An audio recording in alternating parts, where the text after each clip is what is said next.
The right to offend is not some pesky little part of freedom of speech that we have to put up with. It is the heart and soul and lungs of freedom of speech. It is the coursing lifeblood of human progress. It is the instigator of liberty and modernity and science and understanding. What a laughing stock today's student leaders are, that they can so casually dismiss the right to be offensive without realizing that their lovely, enlightened lives are the gift of individuals who gave offense. Offensiveness is not just something we have to begrudgingly accept. Offensiveness is the motor of human progress. Now broadcasting from the Right to Offend Media Studios in sunny South Florida, bringing you the latest in politics, current events, art, and pop culture. This is the Whitfield Report Live with Sam Whitfield. But giving offense is good. In fact, it's essential.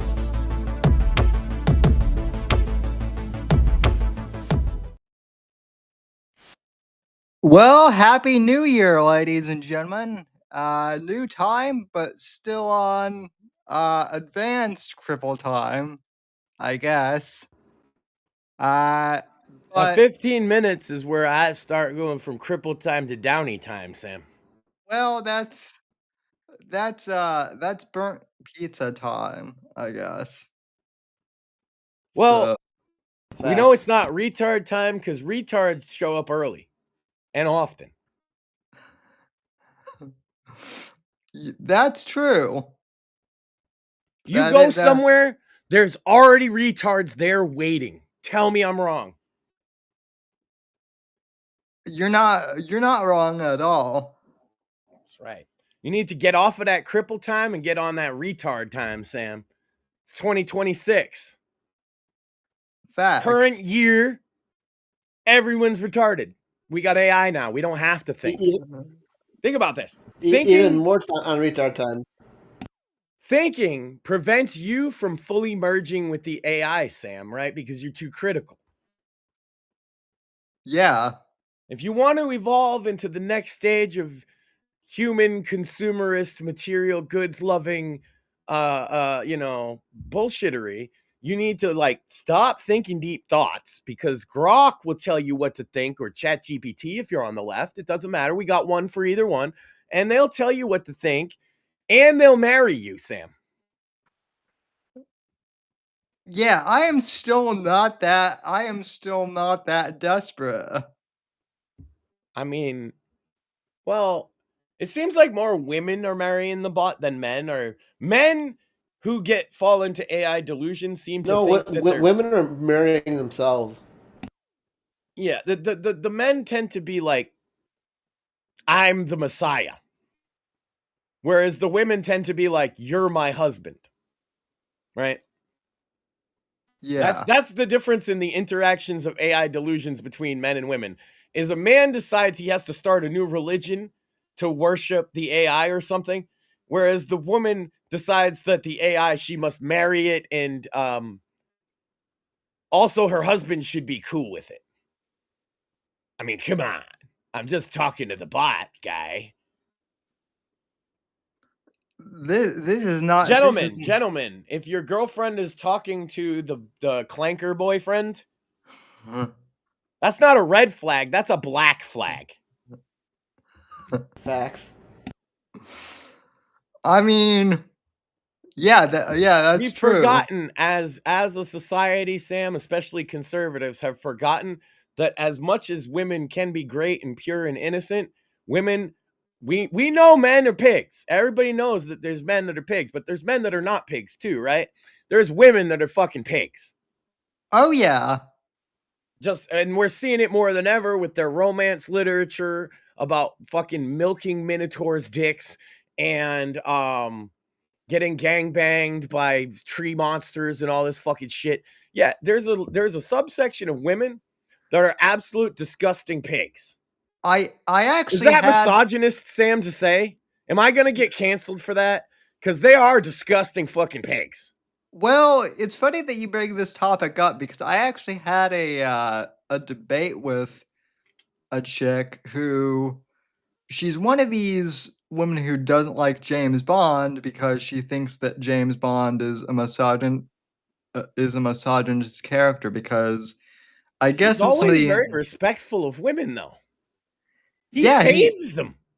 he is. And he's But, only Sam, this is a thing you know about James Bond. He's only attracted to the one woman in the film that is a strong, independent woman. He doesn't like submissive women. He gives them not the time of day. no. He likes strong women who can match him out in the field. And then, Yeah. the nature of being a spy takes him somewhere else. And it can never truly be, Sam. It's unfortunate. So my His point love of being, his country and the crown supersedes his own emotions, Sam. This is man shit we're talking about. What is this bitch's problem with that? her problem is quote unquote rape culture, but then you ask James Bond is not a rapist. He's many things. He's not a rapist. I've never seen it depicted anywhere that James Bond has sexually assaulted anyone ever. He has prevented several sexual assaults, both on screen and in novel. Yes, thank you. But that aside, the same chick who was complaining of James Bond has no problem with 50 Shades of Grey or Twilight, which is like blood sucking. Like it's No, see, The fucking Twilight's the female porn? perfect gateway because they even took that off the table. I don't know if you know this, but they drink synthetic blood. So they don't even do that. It's just that's why that is literally the gateway drug for this weird women porn shit, because it starts with he's just a vampire and he has cool powers, but also this darkness within him. And then that evolves to the darkness gets darker, and next is 50 Shades, which by the way started as Twilight fanfic until she rewrote it. yes. Now you got women milking minotaurs and let's see, lizard man orgies and all this crazy crap. It all starts with something like Twilight. And I say Twilight specifically because the old Heather Graham novels and Fabio on the cover shit might have been in the same vein, never got that gross. The fantasy there was he was a cool pirate, or he was a cool knight of the crown, or he was a cool Wild West cowboy, and he's handsome, and he's a perfected boyfriend, right? It spends very little time on the sex too, very little. Well, it was never like It's sort of like porn. But I would say that's a level of like, I understand, Yeah, and milking fucking bulls. Well, and also this is the number one female romance novel, Sam, is a fantasy world where they work for a company that is designed off of milking bulls. Have you heard about this? Have you seen this? Milking bulls to give the semen to regular men so they can be more bull-like as a supplement. That's what the story is about. This is the number one woman's romance novel of 2025. That's not... It's very explicit, too, about the big veiny bull dicks. That's not weird at all. Yeah. Cantwell's was worse, but it's still pretty fucked up that a lot of women line up around the block to buy the bull dick thing. Ladies, you're pigs. You might not tell anybody that. Look, if you're a lady that you did that, if you read that book and you find it like I understand getting into your thing too far, but you went too far. You went too far. It's okay. You can bring it back. Bring it back with Jesus. I promise. You can bring it back. But man, if you're reading about milking minotaurs and drinking their semen, that is not normal. That is like a guy looking at midget tranny porn. Yeah. If a guy's looking at midget tranny porn, Sam, you know this. What am I going to say about that kind of thing? I'm going to say you need to stop. Like, I try to be understanding about it because a lot of guys fall down that rabbit hole. In fact, I think we're more understanding than most, even though people see us bully each other. Oh, God, men fucking using bullying and fucking camaraderie as a way to fucking get their friends in line. But yeah, I might say, hey, stop touching your dick, weirdo. You know, it's, by the way, if you're fucking yourself, it's kind of gay. It's kind of gay. Think about that. The dude is touching your dick sexually. Yeah. But anyway, you're looking at that kind of stuff. What am I going to say? Find Jesus, get help, try and reduce your problems, right? I'm not going to say you're a ruined person. But you've crossed the line. You're looking at midget tranny porn and pooping and whatever crazy crap. It's the same equivalent. You're looking at bestiality, fantasy, obsessed with veins on a penis and jizz. That is a fetish. That is an insane fetish. That is you should step back and say, how did I get this far? And one thing I would say is, if you get to that point, this is what I say to the guys, so I'd say it to the girls too, right? If you get to that point, can you, if you go on a normal date with the person that you find somewhat attractive, can you get to that space if everything works out right and you're having sex with that person without thinking about these sick things? Because usually the answer is no. And that's the problem. You desensitize yourself with this porn shit, and then you're going to have a beautiful lady in front of you, and you're going to have to think about like some weird poop. And it's the same for women, by the way, because the husband's never going to live up to the fantasy boyfriend either. Right, because yeah. Unfortunately, in real life, sometimes a guy has to say no for whatever reason. Like, I literally cannot physically do this thing, or we don't have the money. Like, a real husband, a real boyfriend is going to sometimes not be perfect. Well, and like anatomically, right? If I'm interpreting this right, like anatomically, no man, even if you're well endowed, is going to measure up to like a bull. Like, yeah, most men aren't. You know, I'm fine, but like most men, that's just going to be a problem, right? And so, like, they're setting their expectations way too high. Well, you're a freak, Max. You're a goddamn giant.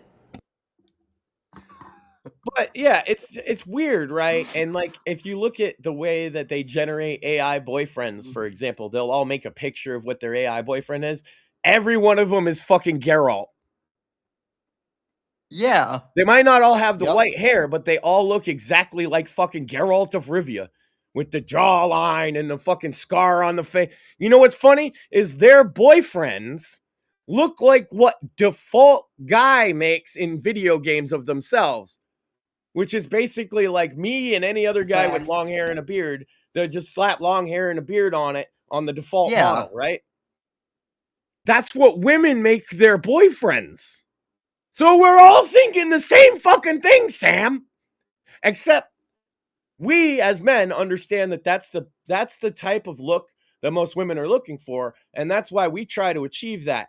Women have decided that even though they know that most men are looking for a certain kind of look, what they should do is change what men are looking for so that they want fat, ugly, nose-pierced women with green hair.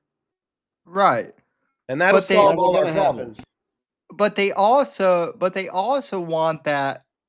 They also want the woman with like who's fat and short who has like green hair to get Geralt of Rivia. Three of them for her thruple, or two of them for her thruple. Right. If a woman ever mentions a thruple, you can kind of smell her at that point. It doesn't smell good. Yeah, usually not. Yeah. So, yeah, they all want that guy. They're not going to get that guy because most guys are just not quite, we're not fantasy characters. Kind of like they understand that they're not all fucking Playboy models. They're not. Sorry, ladies. True. Even you OnlyFans girls, you have to understand all you've done is devalue the fact that you might look like a Playboy model, but now that's not enough. No, it's You've devalued these women have devalued the appeal of good looks to such a degree that I don't even think it's repairable. There's a lot of men out there that are correct me if I'm wrong, but I've seen Morpheus on Twitter saying this very thing, that he doesn't care how good you look if you're a hoe. Facts. It's funny you mentioned the Playboy model thing, because they've actually devalued it so much to where, like, even to the Playboy models, when it met, even the Playboy models, some of them are too plain now, Chat which is said, what. starting a polycule. Exactly. Yeah, you can imagine this. A throuple smells bad. Think about a polycule. Oh Max, I've gone to God. the point where I've flat out said I won't date somebody that does OnlyFans. Period. That's a pretty obvious line in the sand to draw, too. Like, if you sell nudes of yourself, or hey, maybe you don't sell Why? nudes on Why? your. Why am I going to invest in a woman if she's not if she's going to sell herself for $5.99? Now here's a distinct question about that. Let's say that a woman has Why done. now? Sorry. Let's say that woman has done OnlyFans in the past, but has had like a lifestyle change, and doesn't do that anymore. Would you date them then? Hypothetically, of course. Is the account still active? Number one. No. And what's her body count? I'll say this, Sam. I personally, okay, wouldn't even be okay with the pictures that Erica Kirk has out of her on her Instagram. I think that they are distastefully too much. I think there's one workout video where she's spreading her legs that's too much. I understand that was all before she met Charlie. But even that, to me, first of all, kind of undercuts her image a little bit. And second of all, it's too much for me. I wouldn't date a woman who showed so much skin. Fair enough. I with understand that you're more accepting of that, and then you have friends that have worked at, let's say, I don't like to Sure. use the term sex work because I think that's actually demeaning, but you've had friends that have done modeling. Sure. And I'm not trying to disrespect them. I'm just saying for my own personal preferences. And I would not ever, like, if my wife had done modeling like that, I don't know if we would be together. Okay, yeah, that's fair. Do I My think that it's unforgivable for every man? No, absolutely. I think most men would be okay with it, actually. If she stopped, if she's moved on, if she's changed. Yeah. Right. For most men, Yeah, that would be the line. and that's fair. I think you were speaking for yourself. My point in bringing that up, Max, is there's that whole thing that, like, Andrew Tate says, where, like, if a woman has done any of that type of stuff, well, they're just a hoe forever or something. Meanwhile, Andrew Tate can't. That's my Andrew Tate impression, Sam. He had his. Can we talk about this? I've done breakdowns on boxing before, but I've watched the full match now. And Sam, you know, I've been talking about when I did the VR boxing in the little gym, and there's like 15-year-olds in there. Yes, it's VR, but like, what am I doing is coaching the kid. Make sure you keep your guard up. That's what you tell a kid when you're keep your guard up. Keep your guard up. He not only didn't keep his guard up, he didn't have a guard, Sam. In 2026, Andrew Tate is employing the old school? Are you fucking retarded?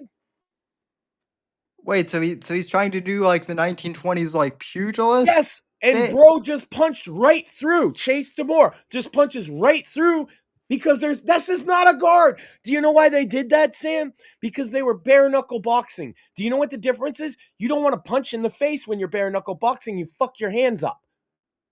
Well, yeah. It's usually shoulders to waist, a lot of that, right? And you're going like this. That's why they had their up like this, so they can go like this and still block. If you do this in a modern boxing setting, they're going to punch right through your guard like that guy did and make you look like a fucking fool. Andrew Tate, if you could not learn to keep up a guard, you could do a cross guard. I think actually for his body type, he should have cross guarded because he's not very tall, and he could the Chase is a little taller and has more reach. So if he'd have cross guarded, he'd not have got punched in the fucking face.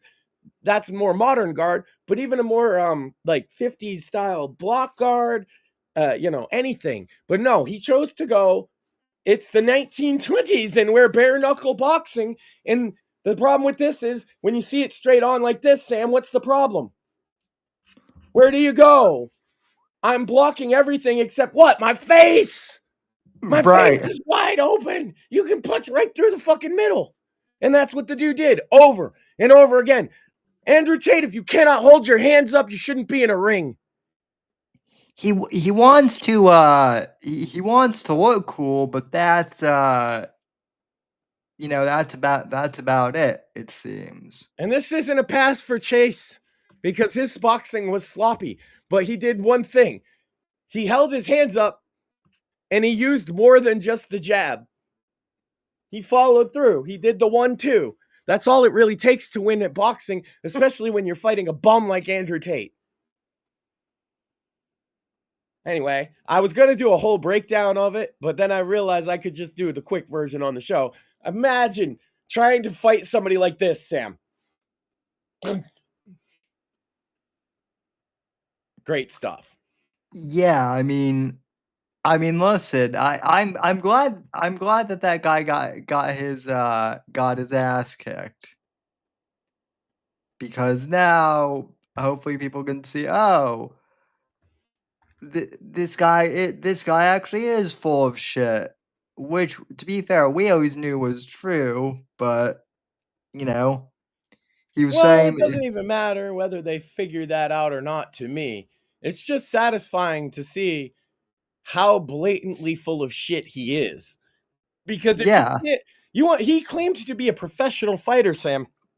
First thing I find out, now that he's in a professional fight, you can look at that stuff. You notice I've never said I fought professionally. I never did. I fought amateur. Fighting amateur is not that big a deal. He said he was a professional fighter. This was his first professional fight. So right there, he's a liar. Yeah. He had a handful, like a dozen or so boxing, or I think it was MMA, like 20 years ago. Well, so did I. What the fuck does that prove? I'll tell you what it doesn't prove. And when you step into a fucking ring after the 20 years and you can't even hold your hands up, it proves that you're delusional. Sit down, Grandpa. And I'm older than him, Sam. I'm older than him. Sit down, Grandpa. Well, I think the whole thing with fighting is I think there are a lot of these guys out there who, because of Joe Rogan and the UFC, they think that like being a fighter is their ticket into the podcasting world now, and so they think Joe doesn't fight. He has, but he doesn't. He knows he's an old man, Sam. He knows that it's a young man's, just like me. It's a young man's game. And as much as I'd love to have that, I talked about this. I'd love to have that one more fight. I'll tell you right now, I'm not going to fucking drop my hands like a fucking idiot. Right. But regardless, they won't let me. I had a heart attack. Getting insured for that kind of thing's tough. And so I understand the drive to want to as an older guy. But look at Joe Rogan. He's not fighting. He wasn't ever really a fighter. He took it up as a hobby. He was a commentator and a comedian. Right. That's your ticket into podcasting. They want to get invited on to talk to Joe Rogan. But you notice, who does Joe Rogan invite on more often than fighters? Interesting people. Yes. Do something fucking interesting and you'll get on Joe Rogan. Exactly. Be interesting. Exactly. Not like me. Yeah. I'm boring as shit. I ain't going to get on that show. But I know that that's the ticket. You get on to Joe Rogan by being interesting, because then Joe want to talk to you. You gotta make it like Joe might want to talk to you, guy. And most of these guys have the personality of paper sand. We'll see, Max. Sand made of paper. Paper sand. That's their personality type. Well, see, Max, here's the thing. You might not be you might not be interesting well, you might not be interesting enough for Joe Rogan, but you're too interesting for Tucker Carlson. Because Tucker Carlson now will have like he'll have anyone on unless they're too interesting. Well, also, Interesting. I'm not homosexual enough, as I understand it. You got to be Well, at least like somewhere on the fence about that. And I'm I'm there straight as an arrow, so it's it's a problem. Tucker wouldn't want to talk to me. there's that too. Be intimidated, This is a problem. Is Tucker's realized in his old age. I'm not saying Tucker's gay, by the way, Sam. What I am saying is that he's intimidated by a straight man, so he's got to have Nick Fuentes on. Well, he feels comfortable around like little, wimpy pencil neck geeks, right? Right. Especially if he knows they suck dick, and we all know Nick Fuentes probably sucked a bunch of dick. Oh, well, he's the he's The king of the cat boys. Yeah, he's the Catboy King.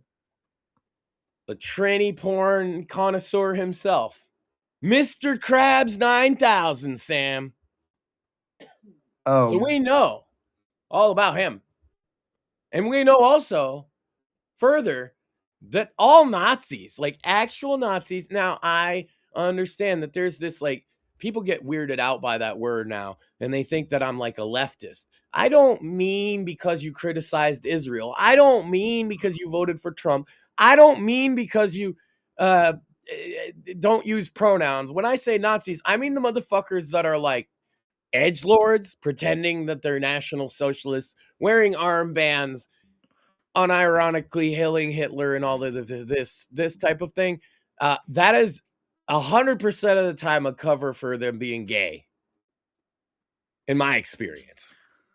Well, I mean, it seems Chris like Cantwell, Nick Fuentes, Richard Spencer, Mike Enoch, again and again, and Milo at one point was doing that bit. Then he's not gay. That's because he's not a Nazi. You have to become straight again to come back from it, Sam. Once you go Nazi, it's like you can't unsuck a dick. You can't unhail a Hitler. Well,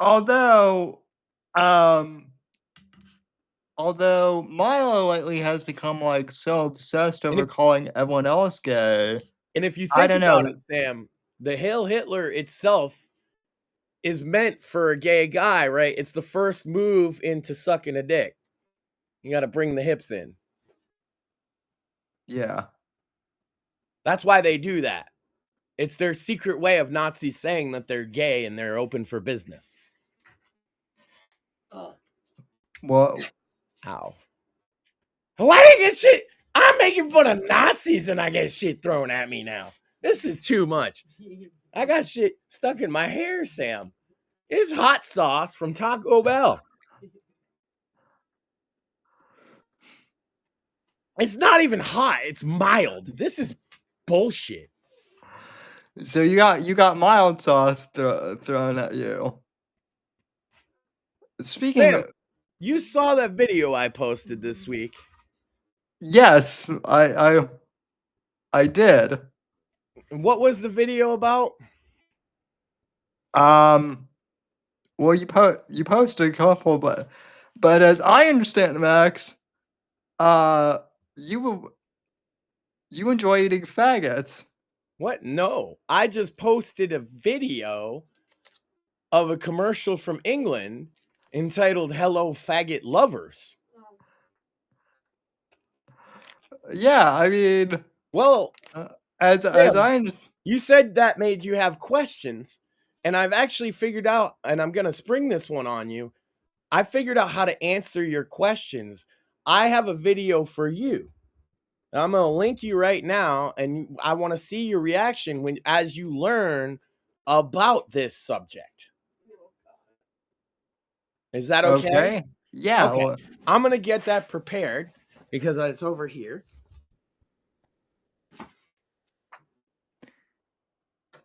Keep it going, Sam.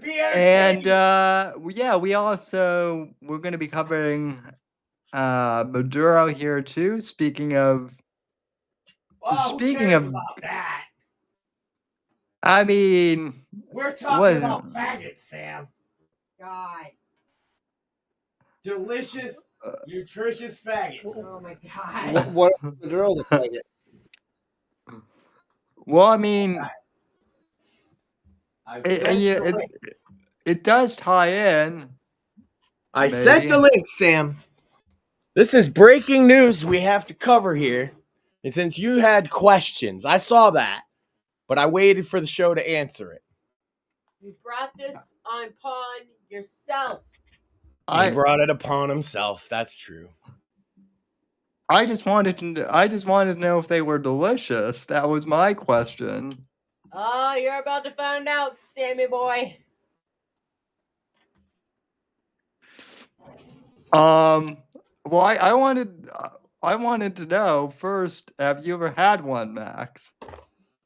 No. The fuck?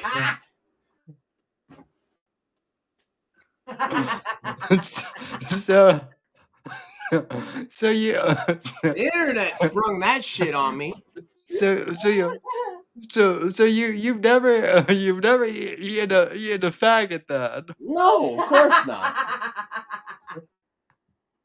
I'm not British. Oh God. had to ask just for the. Yeah, only British people eat faggots, Sam. Thought everybody knew that. Well, then no wonder. Well, then no wonder Milo came to the U.S. then. Probably didn't want to get eaten. Let's see. So yeah, I guess we're.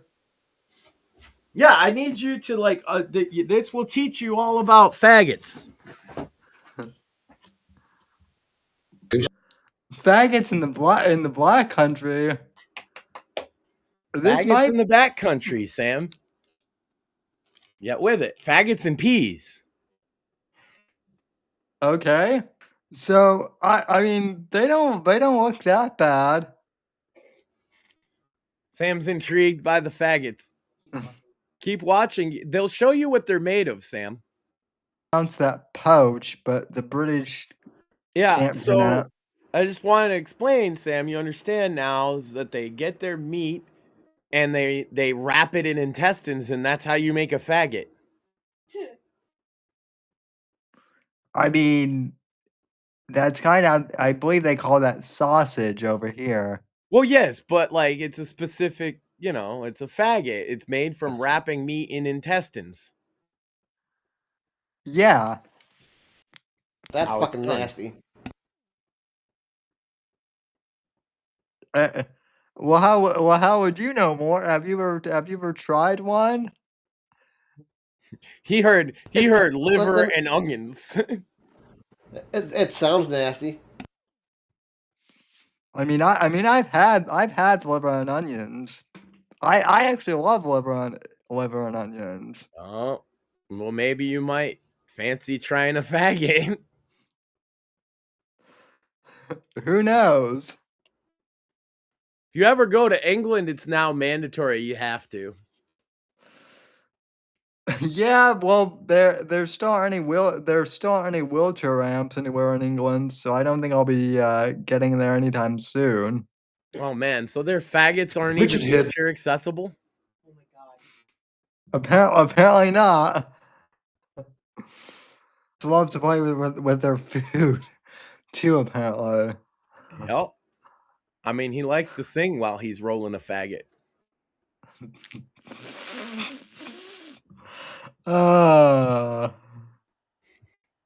Lovely hot faggot, Sam.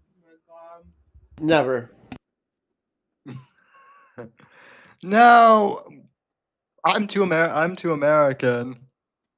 Yep. Hi, YouTube. How you doing tonight? Well, I mean, this did come from YouTube. We're discussing a fine dish made in England. We're discussing British fine dining. Yeah, like Sam, I'm telling you, the idea of a faggot is stomach turning to me. Like it makes me sick. Faggots make me sick just looking at them. But I understand that, for a certain type, especially British people, they look delicious. Like they see faggots and they want to gobble them up immediately. And that's okay. It's 2026. Yeah. Yeah, totally. I can't wait for Media Matters to take this out of context. Although they're not Well, around well, what do anymore, I you don't think? Now think. that you know more about faggots, would you partake in a faggot? Probably not. Like the traditional style with maybe peas and gravy. Um, no. Mm. I do like I'll tell you what I do like is bratwurst. So Fair enough. Also, kielbasa's quite good. oh my god, Kibas is the bomb. You see, Sam, what happened is the Brits just cut out the middleman. See, we all call sausages, and then every time you reference a different sausage, somebody out there thinks of a penis. They're just cutting out the middleman and calling the sausage faggots so that you don't even have to have that discussion anymore.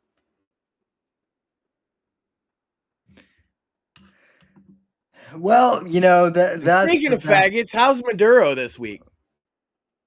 apparently he's Bet you he could use a nice faggots and peas meal where he's at. Nice. well With his cell coming back to his cell and it's smelling of nice warm faggots. I mean if you've seen any of the AI edits, Max, then some of those edits Maduro is sharing a cell with Diddy. That's fitting. And and one of the jokes is the government confiscated my oil too. Wait, isn't Luigi there too? Is this Gotham? Is this Arkham Asylum? Yeah, I think that Luigi is there too. Rikers is literally Arkham Asylum for the craziest supervillains of the world. Well, and Trump did say he was Batman back in 2016. He admitted to it, Max. Do I need to pull I think I need to pull that clip up. My Actually. my son, I said, look, I'm Batman, and he said, no, Dad, you're just a human. I was like, but Batman's just a human too, and he's like, yeah, but you're just a human, Dad. My soul was crushed. I mean Batman has a son now. So, Oh he's a my god, I'm not gonna spoil that, but dude, that's not the one to bring up. Batman's son, Damian, huh? yeah, I know I just triggered a bunch of people, but I mean, Because Damian Wayne is dead, so when you talk about Batman as a dad, he's not a great one. well, He got killed by the Joker. I mean, listen, I never said that Batman was a good dad. No, Bruce Wayne's a hoe. Ow. He only had a son because he, couldn't resist fucking one of the villains, Talia. It's true. I know. He She is a villain, Sam, and he fucked her and had a kid. Oh. Batman's a hoe. Oh, yeah, Yeah. he's all fighting for justice until he sees a nice set of tits or whatever. He been trying to fuck Catwoman. He been trying to fuck Poison Ivy. He been trying to fuck them all, Sam.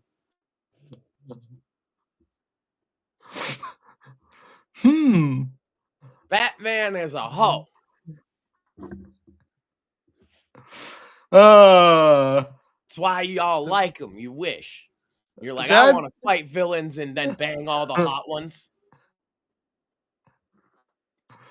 Maybe, See, I like Spider-Man. He had his one hot one. He wasn't even Black Cat. He's not really trying to bang her. She's just like overly flirtatious with him, and he's a uncomfortable autistic nerd. He ain't like Batman. Batman wants Yeah. to fuck literally every female villain. He has at least hinted at that. And there's even in the one animated movie of The Killing Joke where they suggest that he fucks Batgirl, Barbara Gordon.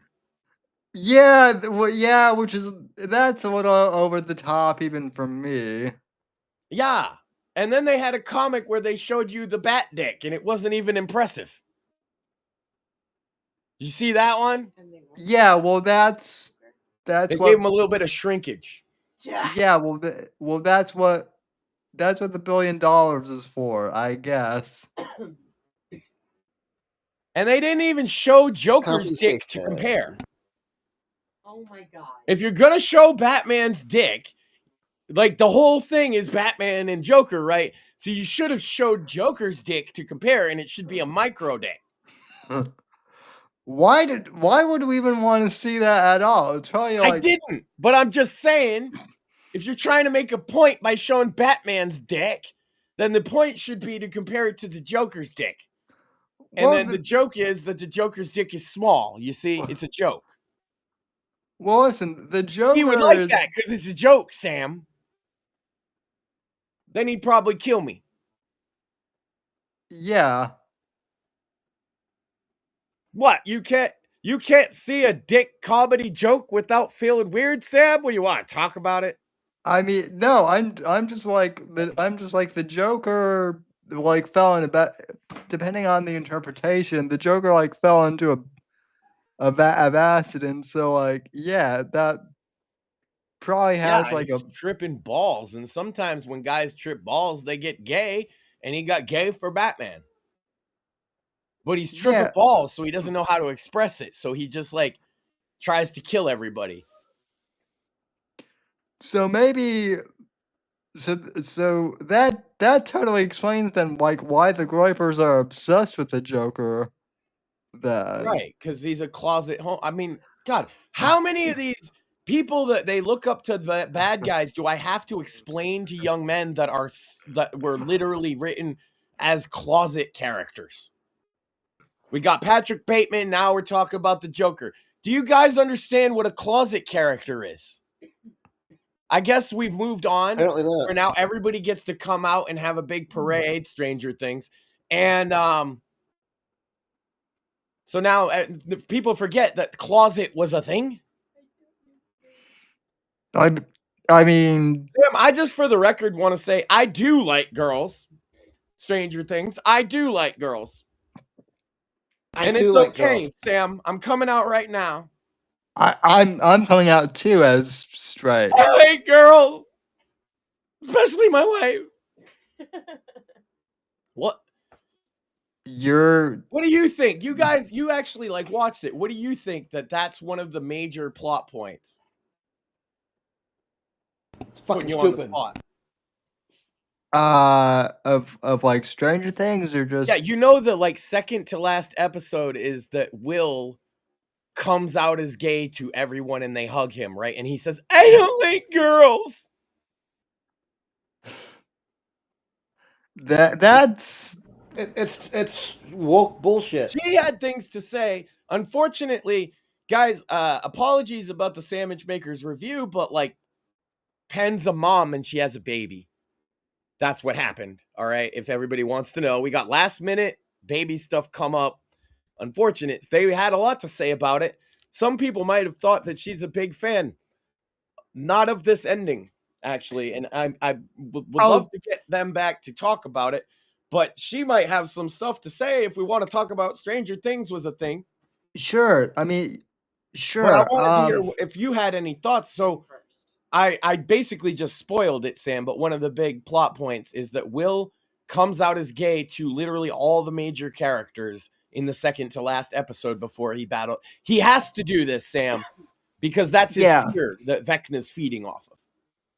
I actually haven't watched like Stranger Things like all the way through, but I do know about the ending because of Is that enticing to you? Are you going to watch it? no, it kind of like even as a norm, it kind of kills like my interest in like watching in like kind of like following through the show, since I know that this is kind of where it like winds up. And also like I was talking to some of my friends who like are gay, and none of them like have none of them. Sam, we haven't talked all week. We've been busy, right? Because I've been saying the same thing very blatantly. I have gay friends that don't think that scene is good. No, it's Because not. Especially it's a lot of poor writing. lesbians have pointed out that they handled a lesbian coming out really well, in that she comes out to a guy, right? Because he's hitting on her. And Right. she's like, hey, you're barking up the wrong tree. They said that's pretty normal for 80s if you're a lesbian, right? But in the 80s, if Yeah. you're gay and you came out to everyone in town like that, first of all, they all said the same thing. Not everybody would have an immediate positive reaction. Even if it isn't a negative reaction, they'd have a shock. Somebody would have a shock reaction or not want to talk about it. And they said not including that alone makes it weird. Right. And right, there was that. But also like And that the acting is bad. also none of my gay friends have like cried out, "Oh, I don't like girls" or I don't anything. like girls. Yeah, no gay guy ever said that. It's That's so weird and pathetic and sad. it it's more like it's more like, hey man, I'm not really into Let me tell chicks you or about one of my best friends from back in the day and how I found out he was gay. So I worked with this guy for years. We used to go to football games, concerts, all kinds of shit. This was my bro. And then one day I was walking in and I noticed that on the bottom of his fucking car, he had a little pink triangle bumper sticker. And I was like, what are you, a faggot? And he was like, yeah, what of it? And I was like, I guess damn. nothing, because I never fucking knew that, and he wasn't hiding it. He's just a normal fucking guy. And I in the end, he's like, yeah, I don't know. I don't make a point to tell everybody because I'm basically just like a normal bro, but I like dick. And it's like, okay, well, I can respect that, right? Because he's not flaunting it in your face, and he knows that I don't like that, right? So he never hit on me. He never made me uncomfortable. And yeah, it's perfectly fine to be a gay guy like that. There's no, matter of fact, modern gays would tell him he's like a cock or something because he's not like in everybody's face. Right. Yeah. But he just wanted to watch the sports game and fucking make jokes and play video games like the rest of us. He just happened to be attracted to men. Yeah, and I've always said I have no problem if that's your thing. He ain't crying about it. He was just like, yeah, of course. Yeah, Agreed. the thing where like the thing where He said, I thought it was funny you didn't know. yeah. I don't know, the Stranger Things Oh, you didn't know? scene, just like that's one of those things that like reeks of like modern day Now, that stuff. is the thing, Sam. And if I want to give her an opportunity to rant on this one since she has, Sure. but I Yeah. want to give the audience a primer. I'm going to give the sort of spoiler of that they both did not like it. Penn as well, and everybody knows that she leans more on the liberal side of things, generally speaking, although she's not particularly political. From her perspective, she didn't like it, and it's not about it's woke or anything like that. She, I'll paraphrase because her and I talked a little about it. She thought that the writing was piss poor and that they were overpromised and underdelivered. Real simple criticisms that anybody could have of a show, right? Yeah. Well, Absolutely. that's what they were going to talk about. But if you want to have the floor, you may Yeah. talk about Stranger Things season 5. Yeah, I actually am curious about Maxine's perspective.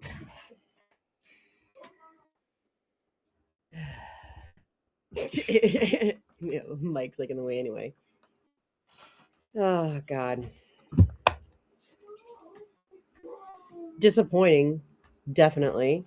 when did you first feel, because I remember you watched the volume 1 drop of episodes. Yep. And you were fine Yep. with it. So it's volume 2, which is where the gay drop happens, but it's not just that you had a problem with, right? No. There was a lot. One big thing that you complained, I'm trying to help you because it seems like you want to collect your thoughts, was you were complaining about the lack of what he's traditionally been the main character, which is 11. Yeah, so that was I'm trying to like think of the things that Penn and I went over, because my God, have we talked about it. And it's 11 was always the focal point, like the focus point, because she's the one that sent Henry into, we now know is actually like Dimension X, or the Abyss as they call it, which I don't get why they keep changing the name. Wasn't it like the Upside Down world or something before? I'll get into that. They dropped that the Upside Down is actually just a connection portal type thing, but to another world. Yeah. Interesting. So, which is a big lore drop for the series, because Yeah. you didn't even know that, right? so Dimension X is where she initially sent Henry. And then Dr. Brunner, aka Papa, when she was the only experiment left alive because Henry killed them all, used her to try and find Henry because he wanted to get him back, because he wanted to keep his experiments. And that's kind of when the Upside Down was formed. And they drop it in season 5 that Brenner actually created this type of dark matter ball science-y shit. And it basically created this wormhole that connected Dimension X, or the Abyss, to the Upside Down, to Hawkins. So you could go through Hawkins into the Upside Down, and you can go through the Upside Down into Dimension X. Right. That Which would be a part cool. is cool. That's a cool lore drop. But like you guys were pointing out, it focused on character stories. It added a lot of characters in a lot of stories, and promised you a big resolution. Here's my problem. Here's a really, really big problem. I'm just gonna like go through all of it. It's not gonna be in order, but it's in my head. I gotta get it out. Sure. And spoiler Holly- warning, because we've already spoiled shit. Spoiler alert. From here on out, I'm gonna be talking about the entire thing from start to finish, from volume 2 to the end of the finale. So all of a sudden, Holly is like a focus point. Why? Never gets answered. We don't understand why. Why does he need 12 kids? Because he ends up taking 12 children from Hawkins. Now he goes through a little explanation about how, because they're weak and they're easy to manipulate because they're children, so you can easily mold their minds, blah, blah, blah. Okay, yeah, sure, that makes sense, but why do you need 12 of them? Now, anyone who has watched Stranger Things, in season 4, you get a big fucking clue about him, because that's when the clock comes into play, right? The clock. How many numbers are on a clock? 12. 12. The number of chimes was significant to the number of gates that Vecna opened, which then divided Hawkins into 4 and created the zone of the giant wall. And so it's like, okay, numbers are important. They never tell you why he needed 12 kids. Never tells you why he needed those 12 And kids. now you got my wife schizo posting about your show because you didn't give proper answers. 12 chimes on the clock. You never answered. What does it all mean? And tell me, okay, first of all, Karen Wheeler, fucking badass mom of the fucking year, okay? Demogorgon breaks into the house, is trying to kidnap her daughter. What does this bitch do?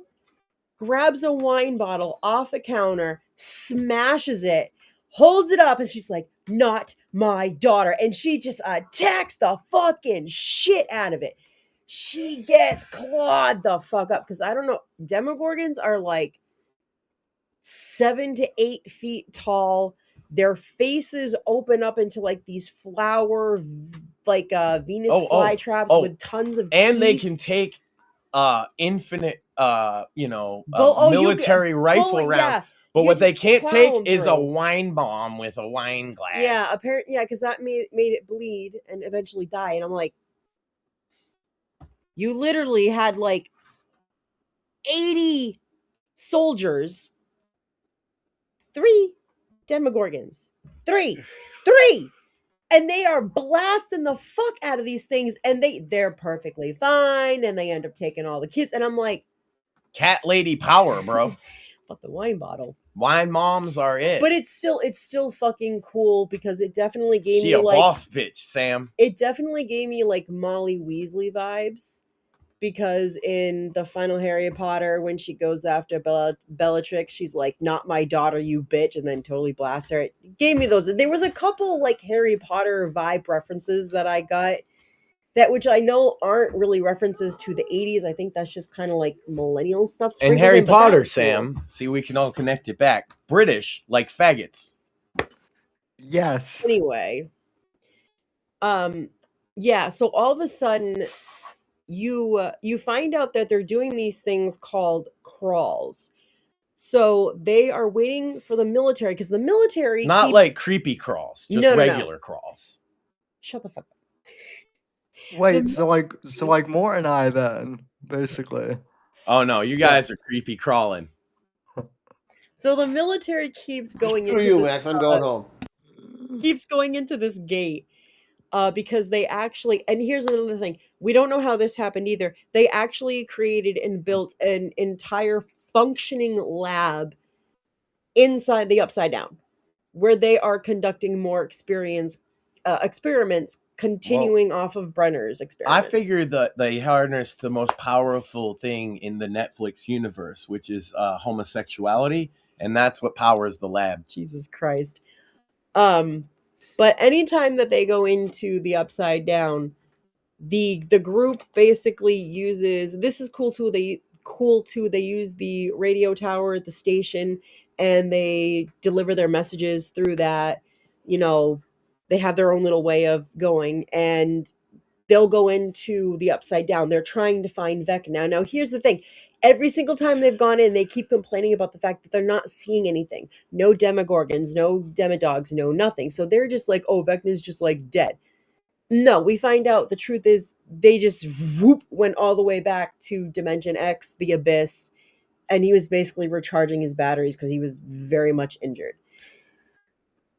And it's like, okay, so you're not finding anything, but you keep going, different zones. They're not like, it was just like they were like things that you were like, wait a minute, but this. The and Upside they're just like was considered to be like the scariest, most dangerous most dangerous place and ever. And then instantly they flipped just, the script to you can it's just not go. Scary no more. You can go have a picnic there.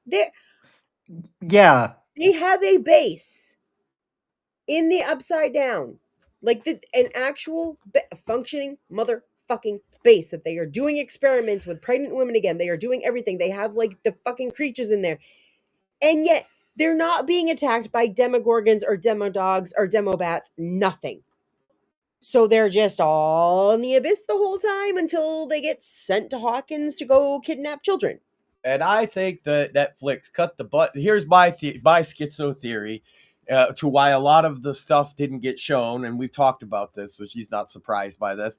Netflix. They admitted there's about 2 hours of footage that they cut out from Volume 2. And they probably cut it out because they didn't have the CGI budget to fucking fill it in with CGI.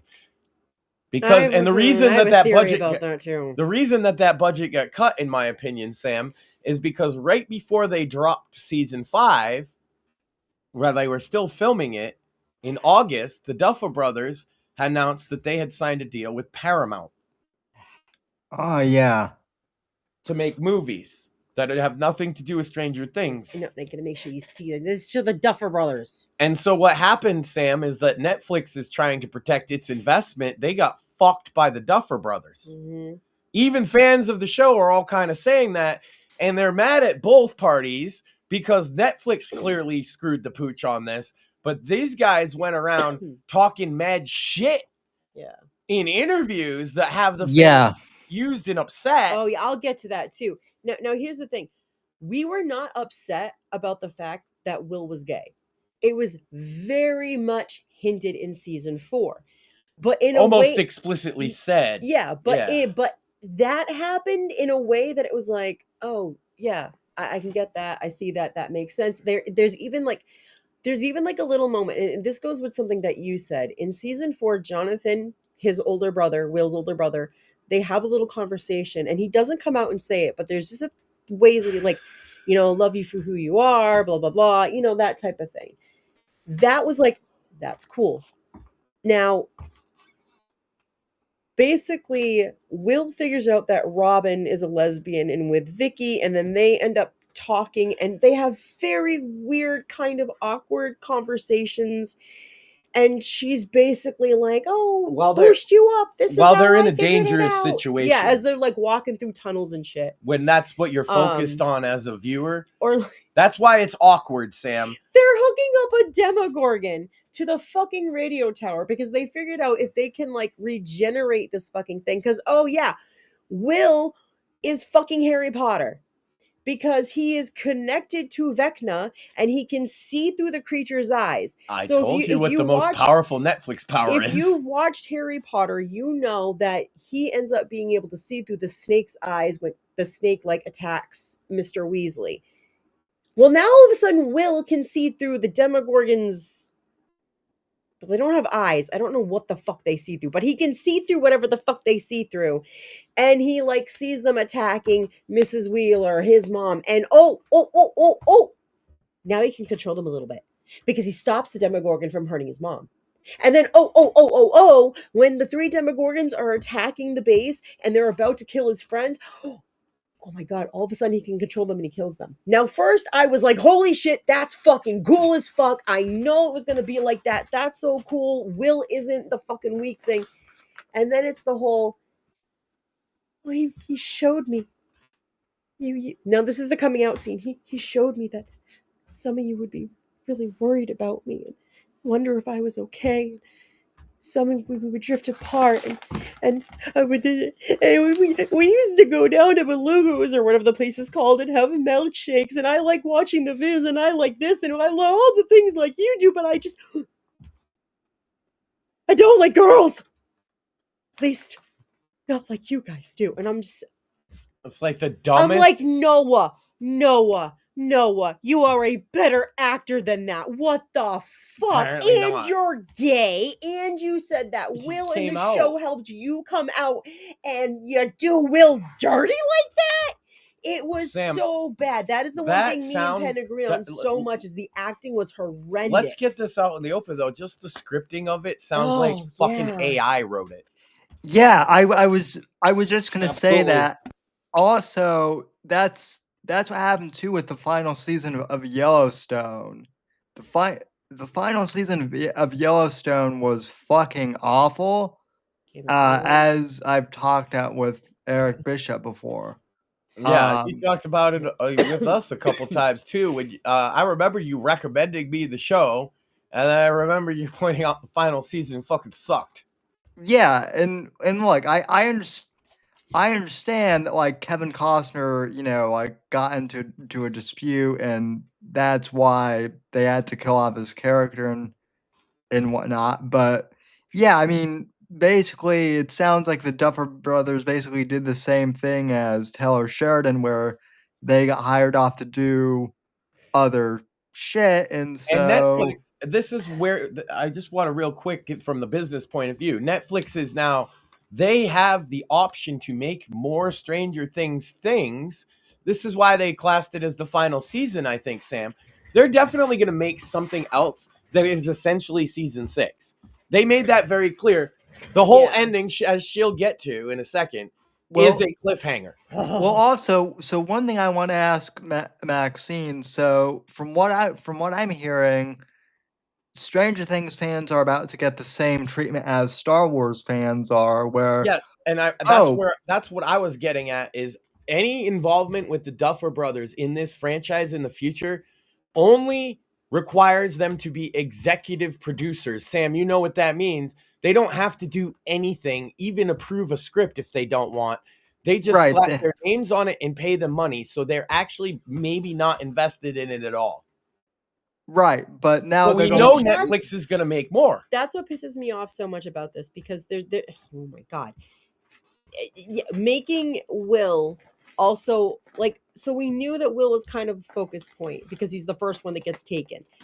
But then the focus point is the fact that he's gay and he's scared that they're like gonna hate him and not accept him, and he has to conquer that fear in order for him to be able to conquer Vecna. And I'm like, And he's but then literally there's like nothing to do with that after that. There's the coming out scene and Also- then that's it. Except he has like a conversation with Mike, and Mike's like, "I was your best friend. I should." Also, this is another thing a gay guy had told me. It's sort of insane to these gay guys. He said a couple of them feel this way, that he would be so much more scared of that than he would be of the guy killing people. This Vecna, this Henry Krill or whatever, is murdering his friends, and he's more worried that one or more of his friends might be like, "Look, I'm not cool with that. You're gay. Just don't do that gay stuff around me." That's his biggest fear. This not only man but monster is serial killer running through his town, and he's the only one who can stop it, and he's so scared of that. Yeah. That's even to gay guys, that's not realistic. And you know how I said that in season 4 he had that conversation with his brother? Please tell me why his brother did not be like the one person sitting there to just look at him and be like, "Yeah, bro, I know."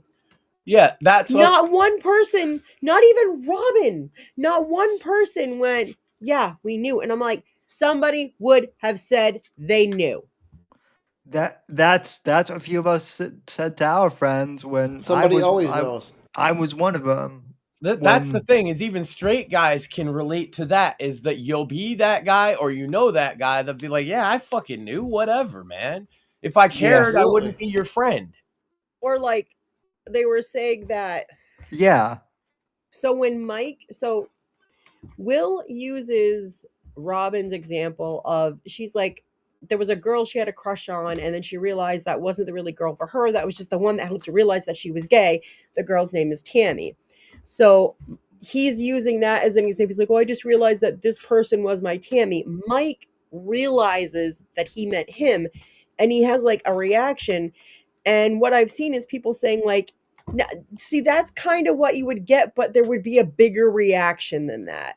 And they felt like Mike would also, when they were standing on the tower, once the finale started, that he would have said something along the lines of, "I kind of knew too," but no one said that. And that's how you can tell they Netflixed it up, in my opinion, is because they wanted that to be the gayness is the focus, but they couldn't pull the trigger on the whole story. Yeah. And they left you wondering how Mike feels about all this. And rightly so, right? Mm-hmm. Like there's no conclusion or resolution to that for a fan. And that's one minor thread among many. Here's another issue. So they have a Broadway show or off-Broadway show, whatever the fuck it is, of The First Shadow. Now that is supposed to be... We got a poster from Penn, was generous to send over to you from this Broadway show. You guys might have seen it before, so you were aware of it. And the point is it has extra lore. Yeah. So the play is actually a prequel, essentially. It's about Henry, Hopper, Joyce, all of like the parents when they're in high school. So here's the first problem. The play, Henry is 14. Yeah. In the show, Henry gets taken by Dr. Brenner when he's 12. So how was he in high school with them if he was already taken by Brenner? So that's the first inconsistency. Now, Penn is the one that gave me these. And I've seen some of them online. Another one, when Will mentions the shop that they go to getting milkshakes, people in Penn pointed out they don't serve milkshakes there anymore. It's not that type of place anymore, but that's what it was back when they were in high school. And he mentions a few other things like that. There's also a moment where people are like, wouldn't Joyce and Hopper have realized that that was Henry that they went to school with? But it's never mentioned. So there are several inconsistencies with the play and with the show, but they have said that the play is canon. Like, right. They have openly come out and said that, and it's like, but it's fucked up. And And it doesn't this coincide. gets to the And big problem with the not fan everyone has base. seen the play either, so some people had no fucking idea what they were The talking big about. problem Or the fan base seems to flashbacks. have, more than anything else, is that over the Christmas, as the release was going on, the Duffer Brothers gave many interviews giving conflicting statements, flat out making false statements. They've made false statements about it before, and they look like a bunch of assholes. My theory on that, Sam, is I do think they're trying to sabotage the franchise Yeah. on their way out. No, and I think that's why the ending went the way it did. So the way that the season finale ends is Dustin is the one that figures out about the matter ball thing. Nancy, being the fucking dumbass she is, shoots the fucking thing, and that sets off the chain reaction where they figure out if they hit it enough with enough gunpowder, they'll be able to completely blow the thing up.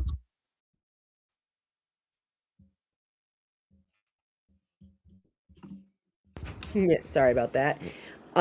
They'll be able to basically blow it up and basically turn the wormhole into like a black hole, and it'll suck everything. Boom, that it's gone. You know, break the bridge, all that shit. So they're going through a plan to get there. Okay, Nancy and Jonathan have this really fucking confusing moment where they're about to die and they're talking about unproposals and everything like that. Now, me, like a lot of other people, thought this was like, oh, them realizing that like they really need to figure stuff out, so they're not going to be as serious right now, and he's not going to propose, but they stay together. No, apparently that was them breaking up. That was confusing as fuck. Steve becomes fucking douchebag again. Which, Shit if you've talking. listened to enough sandwich makers, you know he became their sentimental favorite, and they Yes. don't like the character change that now he's a jerk. He went back to the Steve Yeah. Harris from fucking season 1. He's bad mouthing Eddie, shitting on Eddie, calling him selfish and all these things. Now, Eddie Munson, very much a big fan favorite because he did sacrifice himself to those demo bats to give Steve, Robin, and Nancy more time to get to Vecna to try and kill him in season 4, and he ended up dying because of that. Yeah, that kind of pissed me off too. Penn cried. It really upset her that they did that. A lot of That people were kinda very st- upset. I'll It just tell you, pissed me off because I didn't like here's an that they issue. had Steve regress. They might have, in a sense, had a long-term idea for that, because that is how somebody might grieve in that Yeah. situation. But they didn't have enough time Late to. last night No, and they They did set and it. early today so many in places, my direction. so many characters, so many storylines, and it never could possibly pay off in the end. You know how they like broached that? This was the other problem. Steve and Dustin, they get into a fight, like a physical fight, and they start yelling at each other. Steve says the reason why he was acting like that is, I missed my best friend. So you were pissed off that he was mourning the death of Eddie, who died in his fucking arms. This kid has goddamn trauma from that. And you're being a little bitch about it and treating him like a dick. Fuck you, Steve. And It you does- are one of my It favorites. does seem like AI wrote some of it. Yeah, and it did, and then they're just like they make up, and this really upset Penn, like even to the point that I pointed something else out, and I accidentally upset her more, and I felt so bad that I pointed it out. Dustin gives Steve Eddie's spear that they made, that he dies with in season 4, that he used against the bats, and then I realized, I was like, oh, he's got this shield too. They used trash can lids and like put nails through them. And she was just like, oh my God, why did you point that out? I didn't know. And I was like, I'm so sorry, my bad. Okay. Elle's not the focus point. All of a sudden, 8 is back, which is another experiment. She convinces Elle the only way to fix everything is she's going to kill herself. Now, here's a really big thing. They have it in the end. Elle's standing in the gate back in the upside down. Her and Mike, she pulls him into the void. They have this most beautiful goodbye, and they're playing Purple Rain in the background. Now, that did make me cry. They played When Doves Cry and Purple Rain, and I cried because I thought it was perfect music for what was going And on. because her husband is a Prince, Mark, so Yes. it has a little bit of as emotional attachment. Because I know a little bit more Based. about the music. And I'm like, oh my God, this is beautiful. She's saying goodbye. She's loving. And then, yeah, she dies. I thought that was great. end it that way. She's making it so she's gone. They because So they essentially, need her blood. the reason you say she died, to be clear, is because essentially the Upside Down collapses, With Sam. her That's in the it. big spoiler. And she Mhm. is presumably in the Upside Down when it collapses, You see it happen. Uh-huh. along with all the other people in the lab and everything else. Yeah, they all dead. They dead. Stop everything asking collapses. people. They dead. They all dead. Well, that's not what the Duffer Brothers say. Yeah. So my thing is, I like how it ended. There is a lot of confusion. How the fuck did Max end up graduating with them when she was in a coma for 18 months? Summer school existed, you moron. She could have easily made that up and jump back. You got the Whatever. quick version. I know, I'm sorry, I'm ranting. So basically, at the end, the friend group, the four boys and Max, they're having one final campaign. Their way of like saying goodbye to their An childhood epilogue they're to going. the show. They have a new D&D campaign that pays tribute to the events of the show. Well, they don't like how Mike ends the campaign, and Max basically, you're like, "What's up, pussy?" You're like this great storyteller. So he makes up a story for all the characters in the campaign representing the people of the show. The people. So Maxine. Sorry. L is equated to the mage. This part pissed me off. They're saying, no, L didn't die. No, see, Callie, number 8, who got shot in the gut and was bleeding out and supposedly died. No, she didn't actually die. She actually survived that whole time and managed not to bleed out. And then she used her powers from inside the lab to make the illusion of Elle standing in there, because Elle actually ran and like went into the tunnels. And then she used her power there because then she wasn't attacked by the sonic guns. And then she said goodbye. And that was actually just a vision. And then so she didn't die. And like she did go off and she found that magical place that Mike said they were going to go to. And I'm like, that is the worst fucking ending in the world. So you're telling me that this girl that just went through hell and back, found a family, found a guy that loved her, found a dad, found everything, is now alone in a different country with all new people, that she has to try and learn to be a person again? No, that's horrible. To me, that is hard. And like, they're not together. They're alive, but they're not together. That's fucking Purple Rain right fucking there. But I fucking hate that, because that is such a horrible. No, she died. He just made that story up to make them feel better. Because I'm sorry, 1, there's no way that bitch didn't bleed out and die. 2, the lab blew up first, which is where she was. She died. Now, the Duffer Brothers, for their credit, didn't say that she didn't die. It's ambiguous. We want you to decide. They just left it open because they're clearly making another Stranger Things, and the whole idea of it being a finale was a lie, and that's where the upset. Oh, and Jim proposes, or Hopper proposes to Joyce, and guess what? He got a job proposal in Montauk as the chief of police, and I'm like, oh, there we go. Spinoff number 1. Spinoff number 1. We went through it. We gotta. It's bedtime for the boy, but she's off on a rip. She's crashing out right now. We went through that. There's potentially 5 to 7 spinoff hooks. Oh, Sam. dear Lord in heaven. My thing is, season 5 in its entirety is multiple backdoor pilots stitched together. Yep. That was, I don't know if you guys watch the channel Nerdrotic at all, but that's essentially what he said, which is that they're going to treat this. Netflix now has this franchise, but they're not going to have the creatives behind it, and they need to make hay of it. So they probably wanted that. There's already a cartoon. Hold on. And then also the Duffer Brothers, they don't have to be a part of it and can still just cash a check. Yep. And they got paid mad money to go over to Paramount. They fucked us over. So even if they did, like, if they were going to make the next Stranger Things, the scheduling alone for the Duffer Brothers isn't going to work out for them to do it. Somebody else is going to be the creative. They're going to have different showrunners. But the problem is they screwed the pooch on this season. Do people even want that? They might have to wait a couple years. Dude, they made it so much worse, because he was talking about, they were after the season finale aired. They did all these interviews and they were asked questions. Dude, they were asked where were the Demogorgons and the Demodogs when they were fighting the Mind Flayer in Vecna. Oh, well, he just wasn't expecting them to attack him, so they were somewhere. The fuck? They were somewhere, the same place the Netflix budget used Yeah. to be. Robin Because they are all CGI. yeah. It's easy to Yeah. cut that, right? Robin and Vicky got together, but we like did they stay together? Well, we don't know. They might have broken up. They might have. You wrote it, you know. And then So talking about all these different conversations that happened off screen, and I'm like, so you broke the biggest fucking rule: show, don't tell. You showed us nothing, and now you're telling us, and they were contradicting themselves. And then here's the kicker: do you want to know what they said when they were questioned about? Well, why did you say all this stuff? And I had the flu. I was getting over the flu. It was the flu. Oh, they I was must. just, it was Yeah, the flu. both of them. Both of them at the same time. It was the flu. Yeah, they It were was the probably taking flu. Ambien too. You know.